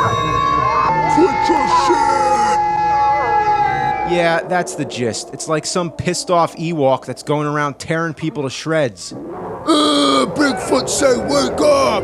Bigfoot make body back whirlwind! Bigfoot make you dead! The killing scenes are the only parts worth watching. The rest is a bunch of bullshit. People standing around wearing flannel shirts. Really, everybody wears flannel shirts. Blah, blah, blah. Bigfoot. Blah, blah, blah. Bigfoot. More bullshit, more Bigfoot. This part, coming up, is a little too extreme to show, but this guy goes to take a piss, and you actually see his dick being grabbed by a hairy hand. You pissing my woods, boy? Give me that dick! Bigfoot rip dick off! Then more shots of trees, more bullshit, and then back to Bigfoot. Let me ask you a question, asshole! Bigfoot sure uses a lot of weapons. An axe, a pitchfork. Next thing, he's shoving somebody's face onto a hot burning stove. He smashes somebody through a window and rips out their intestines. This is some fucked up Bigfoot. Bigfoot got guts! The strangest kill of all, there's two girls who happen to be carrying knives. Bigfoot grabs them by their arms and forces them to stab one another. Why don't they just drop the knives? Stab you! Oh, don't stab me! Oh, I stab you! Don't stab me! I stab you back! Oh, yeah! There's a real disturbing scene where a young girl is getting the shit beat out of her by her father, and then she ends up getting raped by Bigfoot. I feel bad for this girl. In a typical horror movie, it would be the father that gets what he deserves, but here, there's no mercy for this poor girl. It's like some sick joke. Lying bitch. Stinking lying whore. Then she gets pregnant and gives birth to the baby Bigfoot, which looks like a glob of shit. I tell you, this is a weird movie. The whole last half hour happens in slow-mo, there's shots of fake lightning, and the music sounds like an ambulance siren blasting in the background mixed with the scream of a dying cat on helium. Then it keeps cutting to this emotionless narrator who's telling the story at a campfire. We're already in Bigfoot territory, where all those people were killed. Even the credits don't make any sense. Couldn't they use any more than 4 lines at a time? Couldn't they center the text? Why the hell is it called Night of the Demon anyway? It's not a demon, it's Bigfoot. Besides, there was already a British film called Night of the Demon in 1957. It's about a professor investigating a satanic cult. Most of it relies on suspense rather than actual horror, but in the very beginning and very end, you do get to see a physical demon. For the time, it looks amazing. In America, it was re-edited and retitled as Curse of the Demon. Also, there's a 1988 movie called Night of the Demons. It's about teenagers in a haunted house being terrorized by evil spirits. It's kinda similar to Evil Dead in its humor and gore. Eat a bowl of fuck! There were 2 sequels and a remake coming straight to DVD, October 19th, 2010, unless they change the date by the time you see this video. I don't know, maybe by this time it's out already. Bottom line, there's too many movie titles that have Night of the Demon in it, so if you make a horror movie, don't call it that, especially if it's about Bigfoot.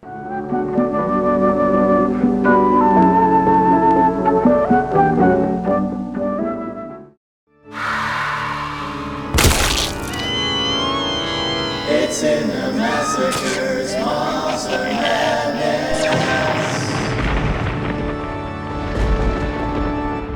Mystics in Bali is an Indonesian film that's so insane, words cannot do it justice. You just need to see it for yourself. A woman goes to Bali to learn the secrets of black magic. Yeah, you know how that goes. First you gotta talk to some creepy old witch that talks like Yoda. You can just mock what I say. You get licked by an electric tongue that gives you a laser tattoo.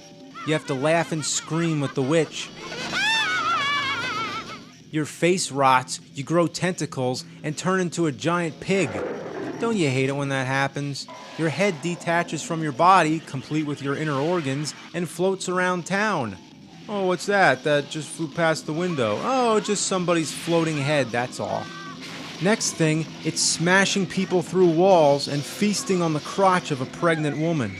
Still want to learn black magic? You okay with having a lizard tongue? How about some decaying flesh? Get ready for your lips to blow up. You're gonna go through metamorphosis and turn into a pair of snakes.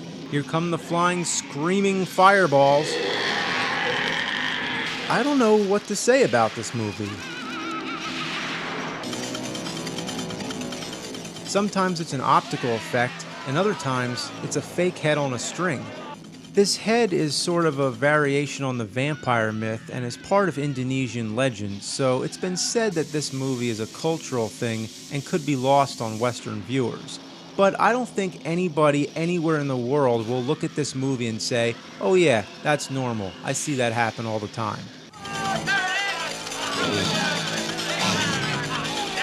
At the end, there's sort of a wizard's duel, and that's when things get really crazy. There's meditational floating, rings of fire, all kinds of weird effects, flying projectiles, demonic transformations, dueling laser beams, and as Joe Bob would put it, there's kung fu, tree fu, big-titted pig fu, green fingertip zapping lightning fu. 4 stars, check it out.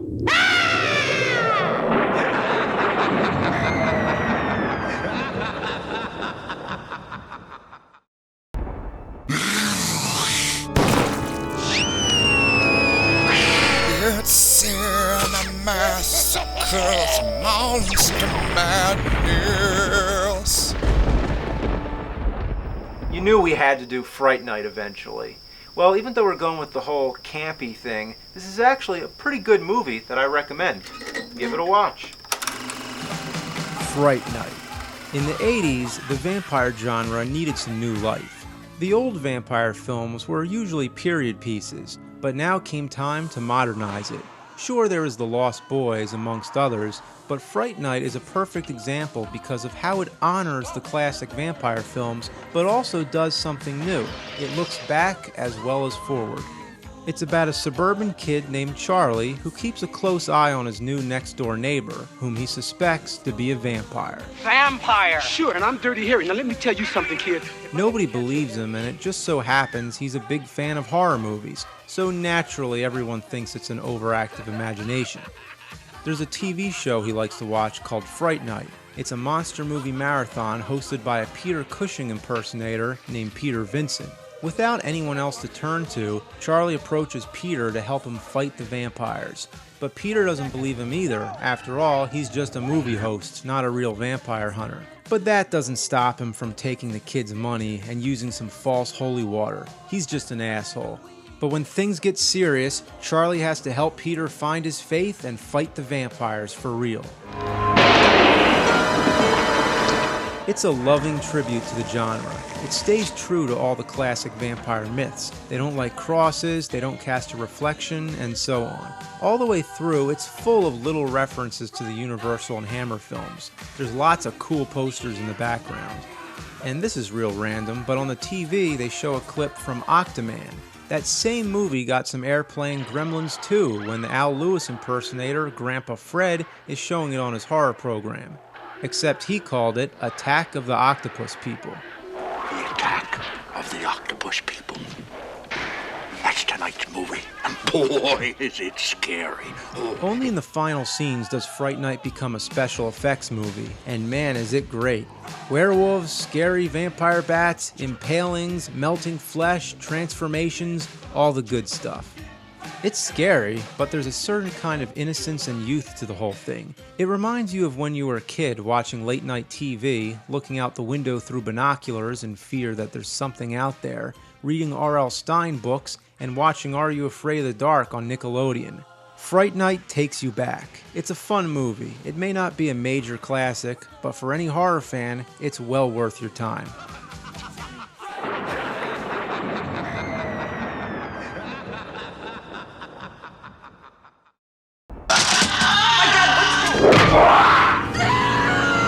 It's Cinemassacre's Monster Madness.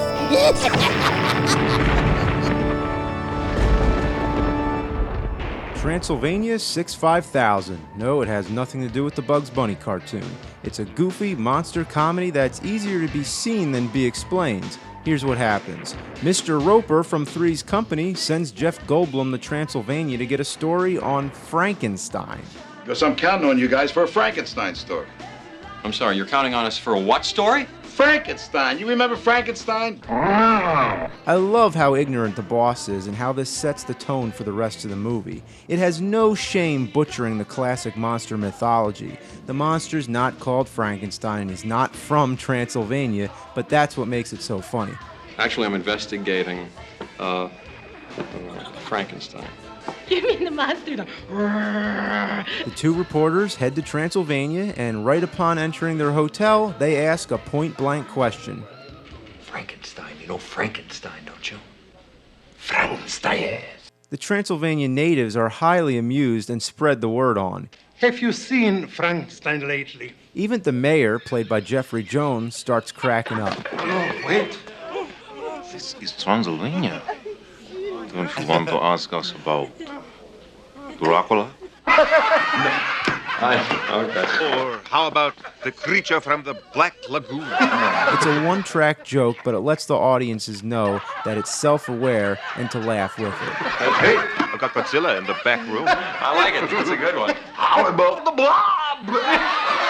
The rest is a slapstick monster mash featuring a mummy, a Frankenstein monster who looks like a bum in a neck brace rolled in mud, a werewolf named Lawrence Malbutt that looks like Chewbacca, a fortune-teller woman reenacting dialogue from The Wolfman, a vampire played by Gina Davis showing half her breasts, some freak named Twisto bent into a pretzel shape who hides in swamps and grabs people by their balls, and a mad scientist. Oh, are you crazy? Don't mad scientists use lightning to create their monsters? I don't work with lightning. I hate it.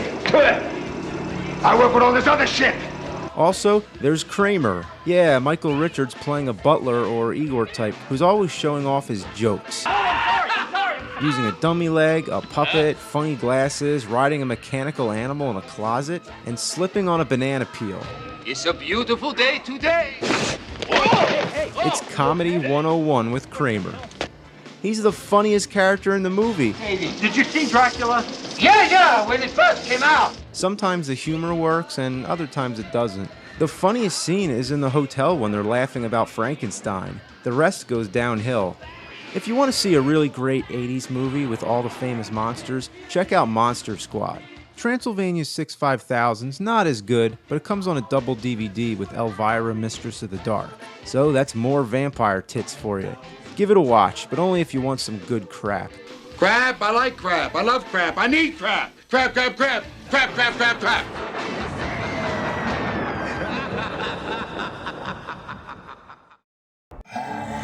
You fucking stupid bitch! It's Cinemassacre's Monster Madness!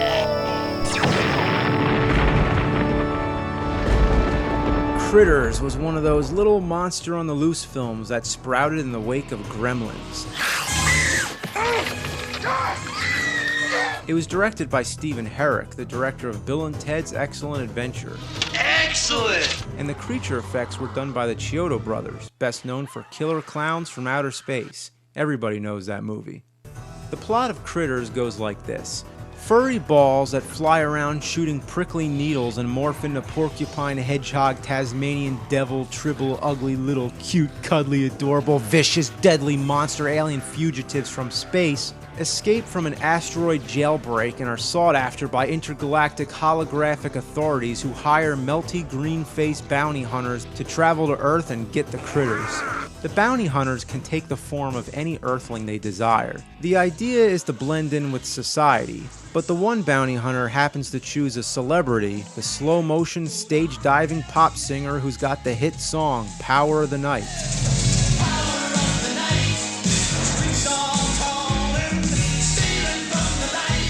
If you choose to watch this movie, you better get used to this lame-ass song. It plays all the time. Even the characters in the movie seem to be bored with it.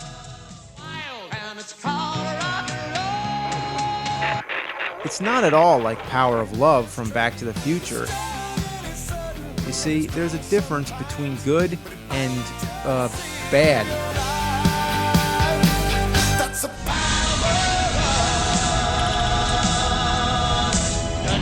Well, the critters, or the Krites as they're called, are causing quite a ruckus, and the bounty hunters aren't any less inconspicuous. Everywhere they go, they flip shit upside down and fuck the place sideways. One of the critters bites the head off a stuffed E.T. I had that same stuffed E.T. as a kid. Another critter eats some dynamite. It doesn't explode, unfortunately. I've heard that's because they didn't want to destroy one of the critter puppets. The critters have a good vocabulary. Anytime they speak, we get subtitles, which is amusing. The best part is a scene when one of the critters is blown up and the other one speaks the most amazing line to ever be spoken by a translated grumbling porcupine alien creature. Fuck. That says it all. Critters spawned a bunch of sequels. Back in the 80s, every kid knew about Critters, even if we weren't old enough to see it. How do you sum up this movie? Well, I think Raphael said it best. Ugh. Where did they come up with this stuff?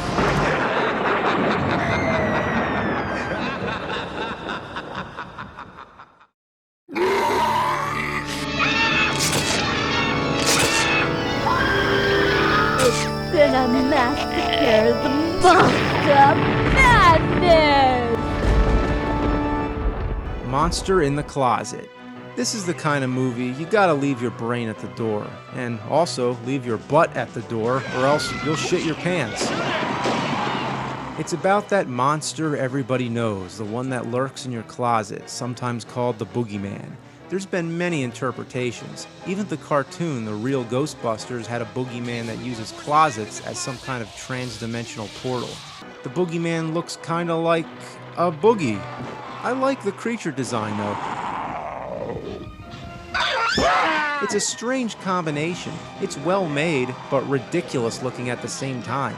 Its mouth is always gaping open and always growling. It's typical monster movie format, built on cliches. The army tries to take down the monster, there's a montage with spinning newspapers and people running, and just like always, the monster carries off the girl, or guy. Well, maybe the monster's female, or maybe it's gay. There's plenty of movie references. The mouth within a mouth is a tribute to Alien, trying to destroy the monster with electricity is a reference to The Thing, and the main character is a news reporter who looks like Clark Kent, except he's Dick Clark. Classic actor John Carradine has a funny cameo in the opening scene. Now be a good doggy and bring old Joe his slippers.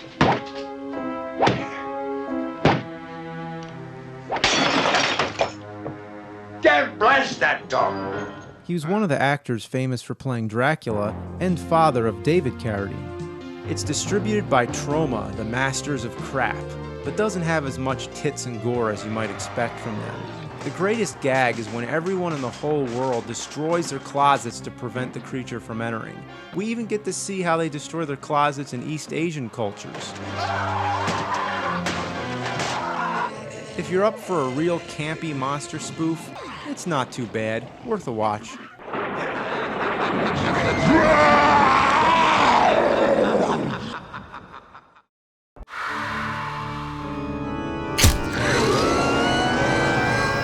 It's Cinemassacre's Monster Madness!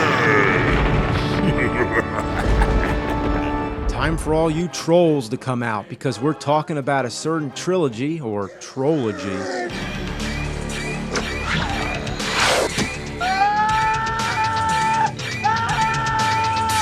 The first troll is about the Potter family who are moving into a new apartment. You know, in movies, when people move into a new place, they act as if they're seeing it for the first time. Shouldn't they have checked the place out beforehand? Shouldn't they have read that listing a little more closely? You know, 2 bedrooms, 1 bathroom, gas heat, central air, washer, dryer, 1 evil troll, basement door opens to a 13-acre forest. Shut that damn door! Yes, that would be a full outdoor forest inside the house. The troll takes possession of young Wendy, so her brother Harry's got to figure out how to stop it.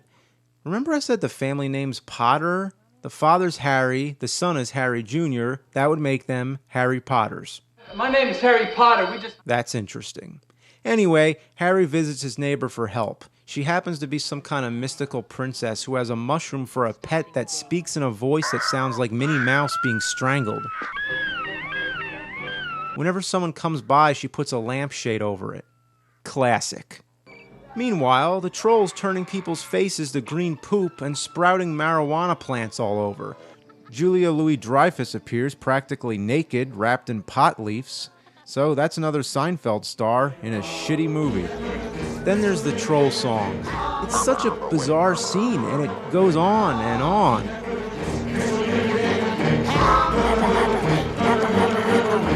The rest isn't worth explaining. It definitely fits into the so bad it's good category. Regardless, the troll effects are well done, I think. I like the smile on the main troll's face. Look at the guy. That is the face of humor. That's the first troll movie, and if you think about it, it's the first Harry Potter movie too. It's Harry Potter here. Oh, hi. No, Potter. I mean, yeah, of course it has nothing to do with it, but it has a similar theme with magic and sorcery. You know what? Yeah, fuck it. It's the first Harry Potter movie. Spread that around. Troll 2 is a horse of another color.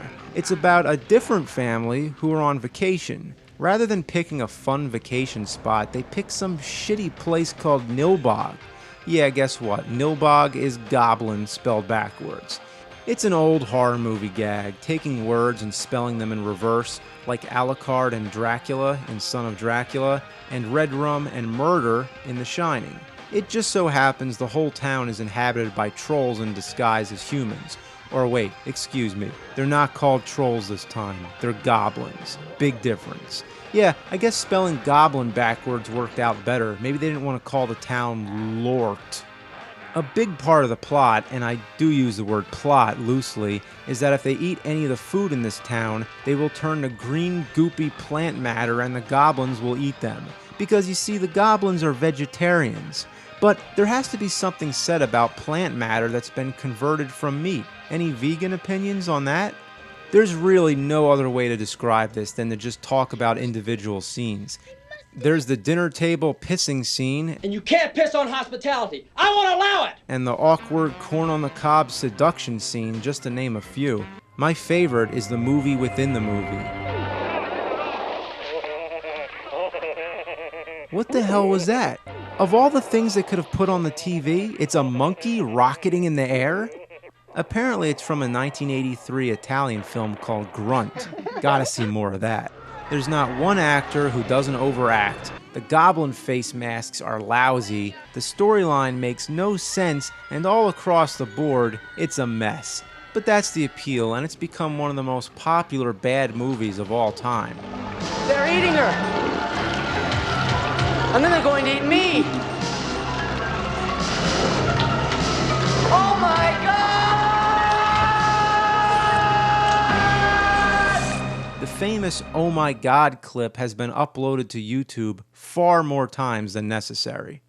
Conan O'Brien promoted Troll 2 on The Tonight Show, and a whole documentary was made about it called Best Worst Movie. Honestly, I think there's better worst movies, and now that Troll 2 is so well known in the mainstream, can we even call it a cult film anymore? Troll 3. Okay, you want to talk Troll 3? Guess what? There's 2 Troll 3s. Yes, 2 movies, both called Troll 3, both made the same year, both by the same director, and both unrelated to any of the Troll movies. So, how did this pair of non-sequels get called Troll 3? The only connection I see is that their director, Joe D'Amato, was an associate producer on Troll 2. He's made a lot of other films, such as Porno Holocaust and House of Anal Perversions, so I'm sure the Troll 3s have just as much connection with those movies. Troll 3 number 1 was a fantasy adventure, also known as Quest for the Mighty Sword, The Hobgoblin, and Ator 3, which of course makes it the third Ator movie as well. It gets even more confusing because there's also 2 Ator 3s, but let's not get into that. Even though this is a completely unrelated film from the other Trolls, it uses the same troll costumes from the second movie. I'm gonna kill you sometime! At first, I wondered if this was supposed to be a prequel, but no, it's just a different movie that happens to use the same trolls. At least it has some relation. Troll 3 number 2, on the other hand, it's about plants. No trolls. Nothing that even resembles a troll. Just plants. Of course, just to be confusing, it also has its share of alternate titles. The Crawlers, Creepers, and my favorite, Contamination Point 7. Why not call it that? It has no business being called Troll 3. It's as far removed from the series as possible. The only connection I can find is that it was originally supposed to have the cast from the original Troll, but it doesn't, so why is it sometimes called Troll 3? I don't know. Why haven't trolls ever become as popular as vampires, werewolves, and zombies? I think we have this little series to blame for fucking it up so good nobody can take the word troll seriously. Just say it, troll. You just want to bust out laughing.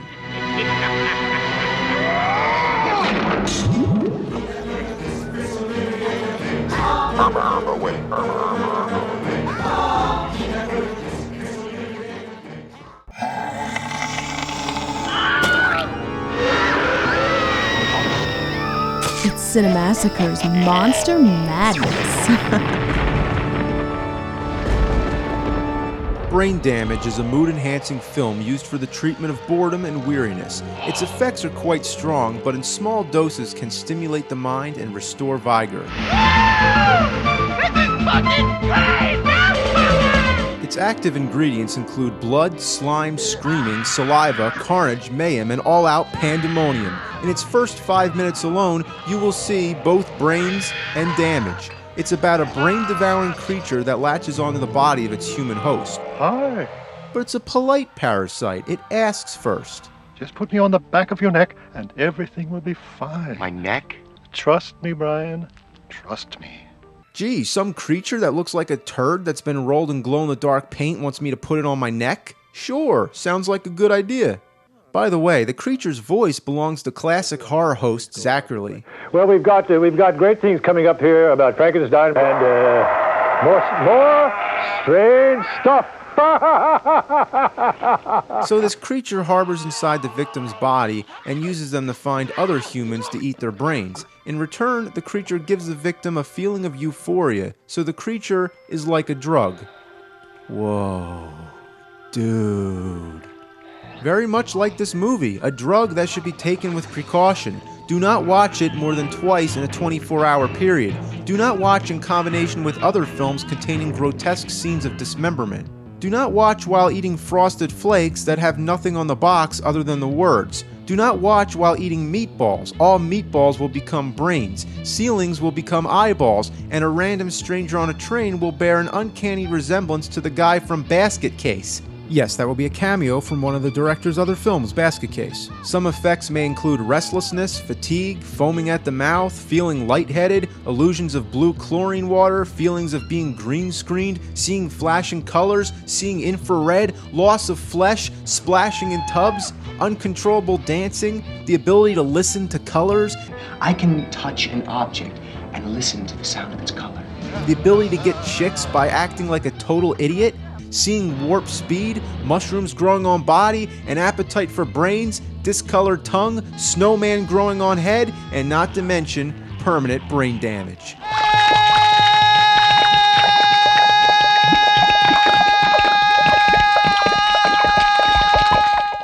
Good movie.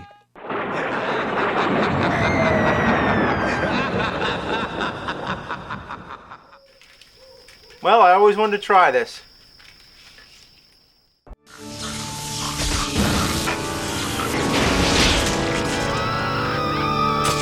It's Cinemassacres. Monster Madness. Monkey Shines. George Romero, who's known for making the greatest zombie movies, now gives us a different kind of horror. A monkey. Don't you just love monkeys? Well, this one you don't want to meet. One day you're jogging, and then, uh-oh, a dog! Uh-oh, a truck! Bam! You're flying in the air. You're paralyzed. Your crazy scientist friend starts chopping up human brains, turning them into liquid, and injecting them into a monkey that's voiced by Megatron Frank Welker, supposedly. And there you go. You have an obedient, hairy servant powered by brain juice. Isn't that amazing how a daily jog can change your life?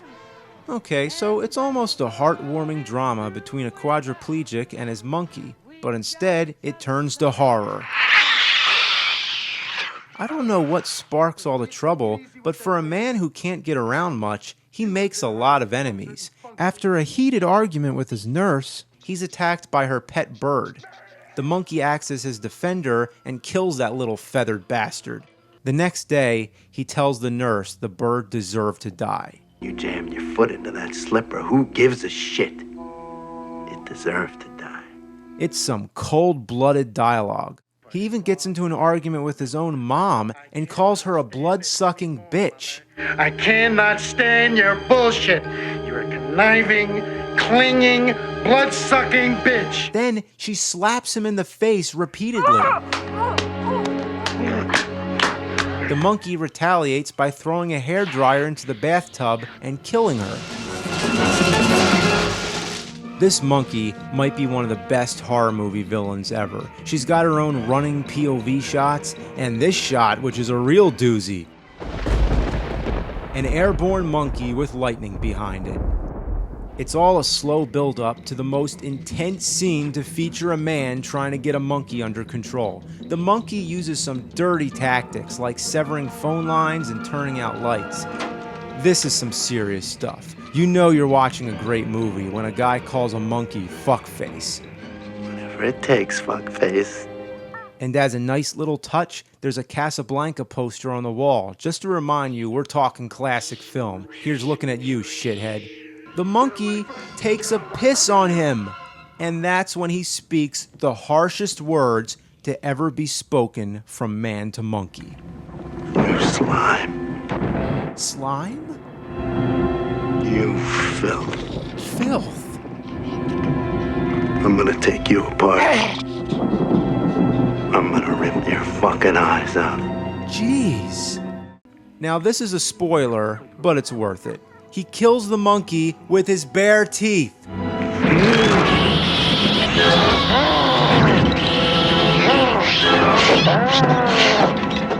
Have you ever seen an animal killed in a movie like that, let alone being bitten on the neck by a quadriplegic? It's nice to know the real monkey named Boo was never hurt. And doesn't she do a fine acting job? It's the most suspenseful film to feature a trained animal. Good job, Boo.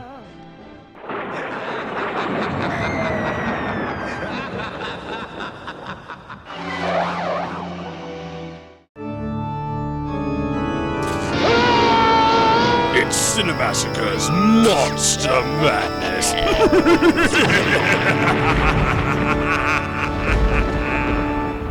The first Texas Chainsaw Massacre is an undisputed horror masterpiece. The second one is unspeakably foul and plays for laughs, enjoyable in its own right. Then comes part 3.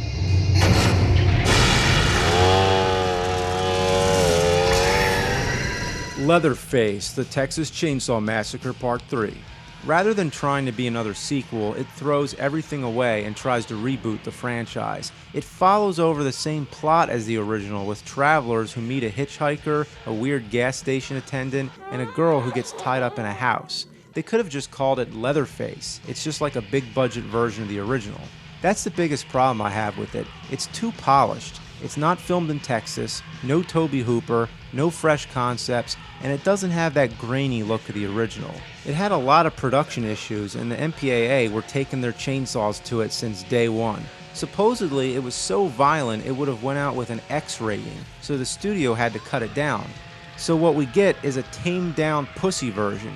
Did the MPAA see the second one? It had a head being sliced in half, squirting blood. It had Leatherface dry humping a girl with his chainsaw, Chop Top picking and eating pieces of flesh off his metal head, Dennis Hopper screaming like a madman, sawing somebody in the back of the balls, impaling Leatherface with a chainsaw. It was just crazy. So now they have a problem with this one? I mean, here we have a movie that's already standing in the shadow of the original, and then we have to take out the gore. That's the whole reason we'd want to see it. Even the so-called uncut version on the DVD doesn't have too much to show. There's a few extra seconds of some fingertips and an ear being shot off. Come on, that's what we weren't allowed to see? An ear being shot off clean by a bullet? That's not even realistic. The chainsaw massacring happens off camera. We see some blood spraying, but never do we see the actual chainsaw cutting into the flesh. Nowadays, with Hostel and Saw and all these torture movies and shit, it wouldn't be an issue. This is nothing. The actors do a pretty good job, though. The new family of psychopaths are just as insane as before. Leatherface is a moron. He's using some kind of speak and spell machine. There's a picture of a clown and he keeps spelling food? I don't get it. And he does it over and over again. What kind of sick shit is this? Ken Foree is one of the good guys. He's awesome in every role he's in, from Dawn of the Dead to The Devil's Rejects. Just give him a gun and have him say motherfucker over and over. Motherfucker! Supposedly, he got such a positive reaction in the test screenings, they let the character live till the end, even though we see him dying earlier on. That's Ken. He's so good, he's able to cheat his own character's death. Got that right. But my favorite character is this guy. Clean that trap out, Brad. It's clean and good. Oh, you motherfuckers, don't tell me what I should do. Not at all in the same vein as the original, and not as funny as the second. Only recommended for the most hardcore, trash-digging horror hounds. You shut the fuck up, motherfucker. This is my plate.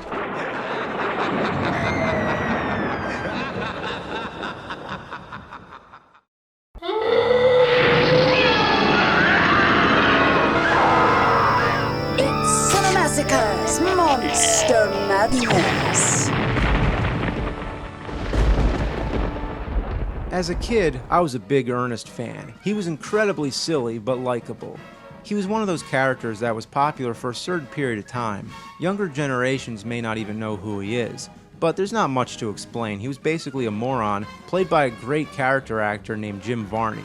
He appeared in several commercials, a TV series, and a few movies prior to this, but this was his first horror comedy. Ernest Scared Stupid begins with stock footage from old horror films, Nosferatu, The Brain from Planet Arros, The Hideous Sun Demon, and many others, mostly public domain, all combined with reaction shots from Ernest. This sequence may be better than the movie itself.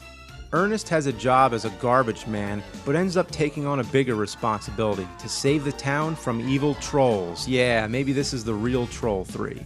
It all starts when Ernest helps the neighborhood kids build a tree house. I remember being envious. I built many tree houses as a kid, but mine were never that awesome. What kid wouldn't love to have a place like that? Well, luck has it the tree Ernest chose happens to be the burial ground of a 200-year-old troll. There's this creepy old hermit played by Eartha Kitt. She's the cliché prophet who knows all about the legend. She tells Ernest that if he touches the tree and says the magic words, it'll bring back the troll. Unfortunately, she tells him what the magic words are. That was a big mistake. Yea, I call thee forth, Trantor. As you'd expect, Ernest unleashes the troll, and next thing, it's running around terrorizing the children. Surprisingly, the troll effects are well done. Seeing this in the theater at a young age was kinda scary, but in a fun way. The scariest scene that comes to mind is when the troll sneaks into a young girl's bedroom. It's just you.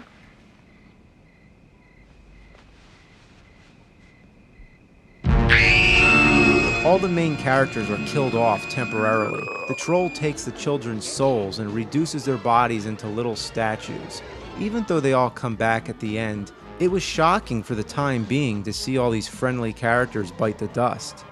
The troll uses the souls to resurrect his army of other trolls, and then all hell breaks loose.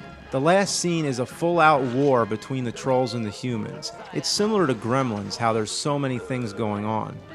The only thing that can kill the trolls is milk, but it takes Ernest a long time to realize that. He reads it in a troll book, but the letter L is missing from milk, so he assumes it's Miak. Authentic Bulgarian Miak. Miak. At first, it's only slightly amusing, but the joke gets funnier when Ernest actually finds some Miak. Miak. Miak. Yeah, Miak. What makes it so funny is that it actually had me wondering if Miak was a real product. All we know is that it's seasonal. I bet you thought I couldn't find any this time of year. And it's from Bulgaria. And it may or may not work on trolls. Ernest never gets a chance to use it, so we'll never know for sure. I recommend this movie for the kids. It has the right blend of comedy and scares, and it's perfect for the Halloween season.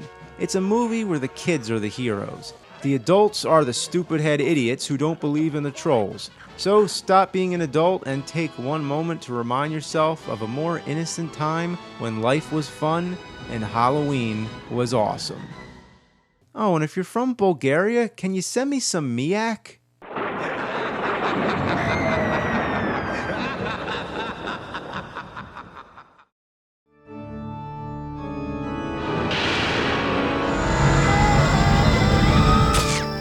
Cinemassacre. Monster Madness.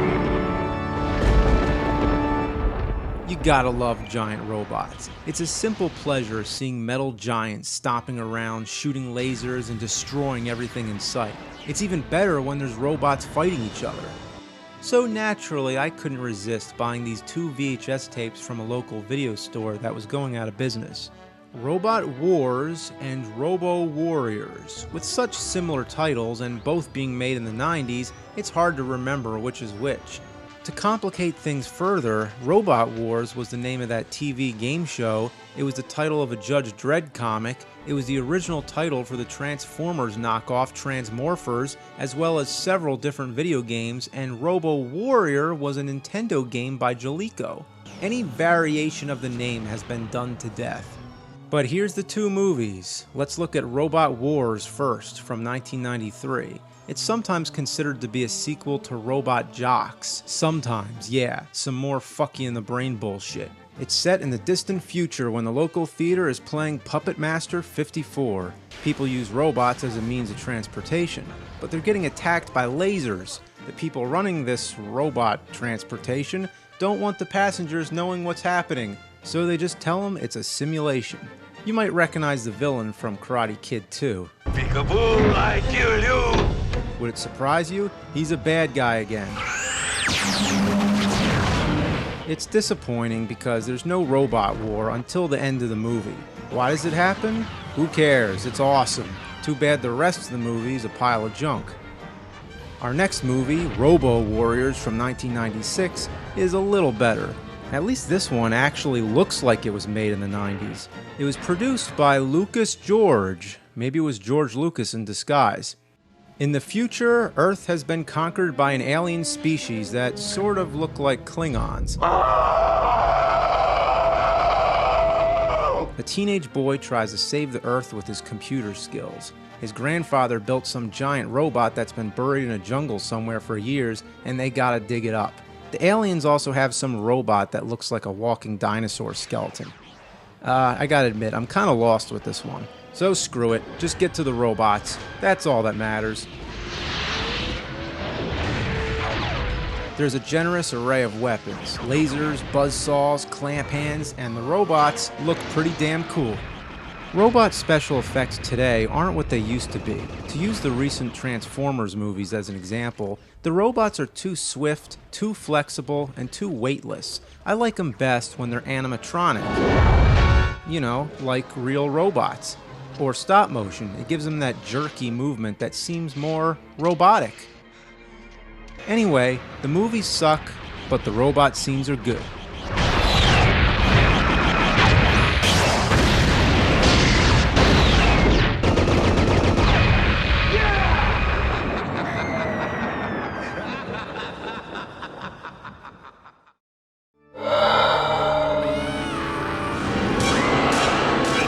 Massacre, Monster Madness!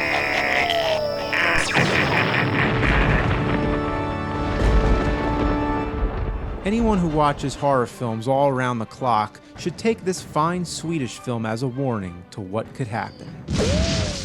Evil Ed is the story of Ed the editor who's been promoted to the slasher film department. Now, he's cutting gory horror films and it's driving him nuts. Too much exposure to this sort of thing could result in terrible hallucinations. A loaf of bread may turn into a severed arm. The devil may offer you a race to hell. Race me to hell! And a scary monster may pop out of your fridge. Fuck you, man. There's nothing like seeing a puppet giving the finger, but my favorite parts happen off camera when you can hear the sound effects coming from the movies he's editing. Bitch! Don't you fucking look at me! You can imagine what kind of crazy stuff is happening on screen. Where the fuck's my chainsaw? We do see some clips of the movies, like Loose Limbs 5. Complete garbage and morbidly hilarious. My foot! There's a scene where he's arguing with his boss about the inclusion of a beaver rape scene. Where in the fuck is my beaver rape scene? How literal could that be? Beaver rape clip stays in the film. The boss is the best character. He's cold and unsympathetic. There was no sexually explicit footage in that scene. No tits, no cocks, no pussy, no obscene body movements. He sits in his office surrounded by hot chicks with a background ambience of splatter scenes playing non-stop. It's molesting time! Oh. Did they just say it's molesting time? What's going on in these movies? It's a great spoof of the genre, and definitely an entertaining one. Now, hopefully all this monster madness doesn't get to me, and I suffer the same fate as this guy. Rest in pieces, motherfucker.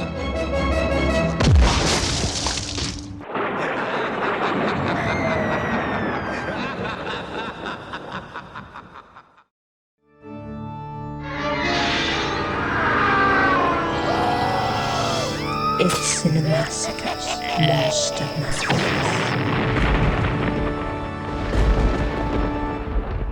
Reptilian. It's a giant monster movie from South Korea, but you'd never know because all the actors are American. What? I've got a freaking giant lizard running around, that's what! So it was made in the East, but for the West. Originally, it was called Young Gary, which is a remake of a 1967 movie, also called Young Gary. Except that it's not a remake. It has nothing to do with it, other than the title. Archaeologists find the skeletal remains of a giant beast. Then an alien spaceship appears with a bunch of funny-looking aliens.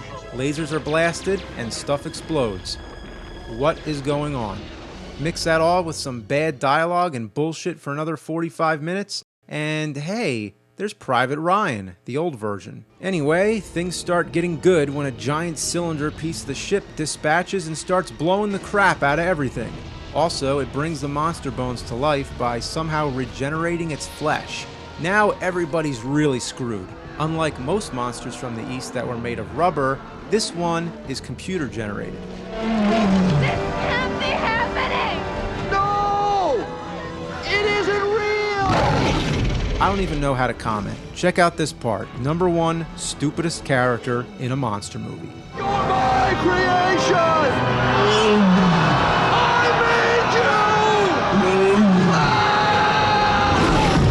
You found the monster, you didn't create it, cockfucker. Anyway, he's dead. Number 2, stupidest character.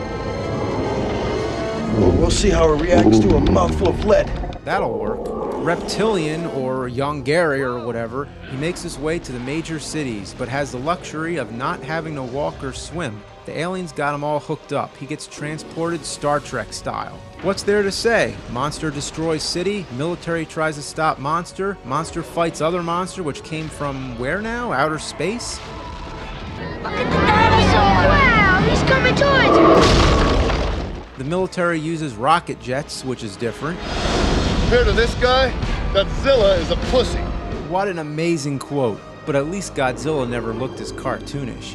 You know, when people complain about CG, it's not usually because it looks any worse than rubber suits or stop motion, it's just that it's overused so much today. But this time, the CG is genuinely bad. It looks like it hasn't been finished. Supposedly, there was an upgrade to the special effects. So I figured, oh, okay, well that explains it. I probably have the original version. Then I found out the original version has never been released on VHS or DVD. So we're looking at the better version here? Bad effects, bad acting, but good fun. Now they just gotta make Reptilian versus Reptilicus.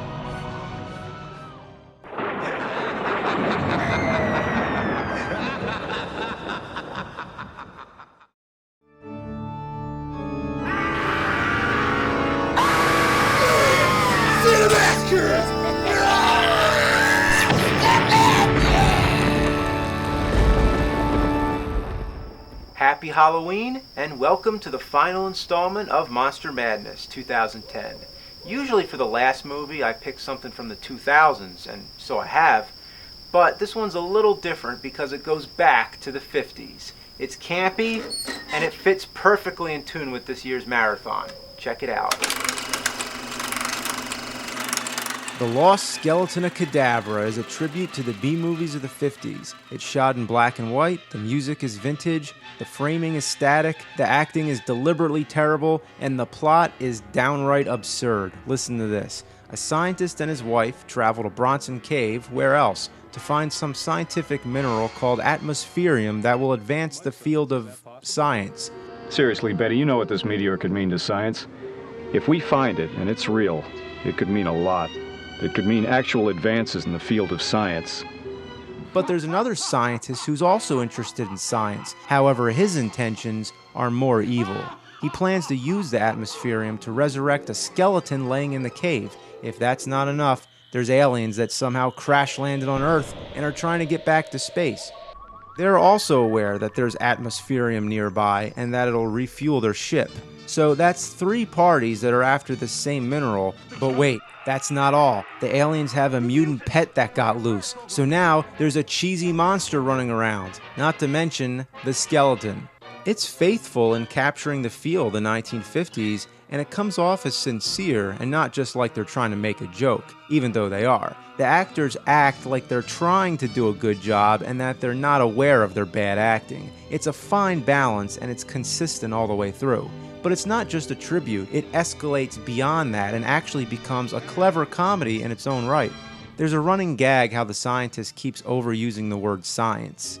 In many ways, it's hard to be a scientist's wife, the wife of a scientist. The aliens are even worse. Crowbar! Crowbar! What is it, my woman? You need not yell because of my proximity. You need not yell because of my proximity. It's an ingeniously overridden line of dialogue, and the whole movie is full of brilliant little moments like that. The skeleton's vocabulary goes the other way. That is how stupid you are. You'd think he'd be this powerful, intelligent being, but instead, he's the most immature of all. Shut up! Calling out childish insults. Who do you think it is, idiot? The character that steals the show is Anna Mala, who has little to do with the plot, but every second she's on screen, you can't look away. She's such a weird character, always dancing or hissing, and supposedly she's half woman and half 4 different forest animals. That's the best equation of half I've ever heard. There's a great dinner table scene where the aliens are trying to get along with the humans, but they don't know how to act. They're not sure how to drink from a glass, and anything the humans ask them sets them up for some kind of hilarious punchline. Won't you make yourselves comfortable? I'm not sure. How would one go about finding that out? And then there's flat-out visual gags, like seeing a skeleton fighting a mutant monster. It's the most clumsy pairing of any 2 monsters in movie history. Not to mention, it's shot in Skeletorama. Well, that's it. We've had mad scientists, vampires, werewolves, gorillas wearing scuba diving helmets, a cyclops, tree monsters, killer brains, Frankenstein, giant gargantuans, demonic possessions, laser blasting aliens, Bigfoot, closet monsters, trolls, monkeys, chainsaws, robots, and psychopaths. And what does it all boil down to? A skeleton. A skeleton is the pure symbol of fright, the bare bones of horror, and that's what Halloween is all about. So I hope you had a good season and all that good stuff.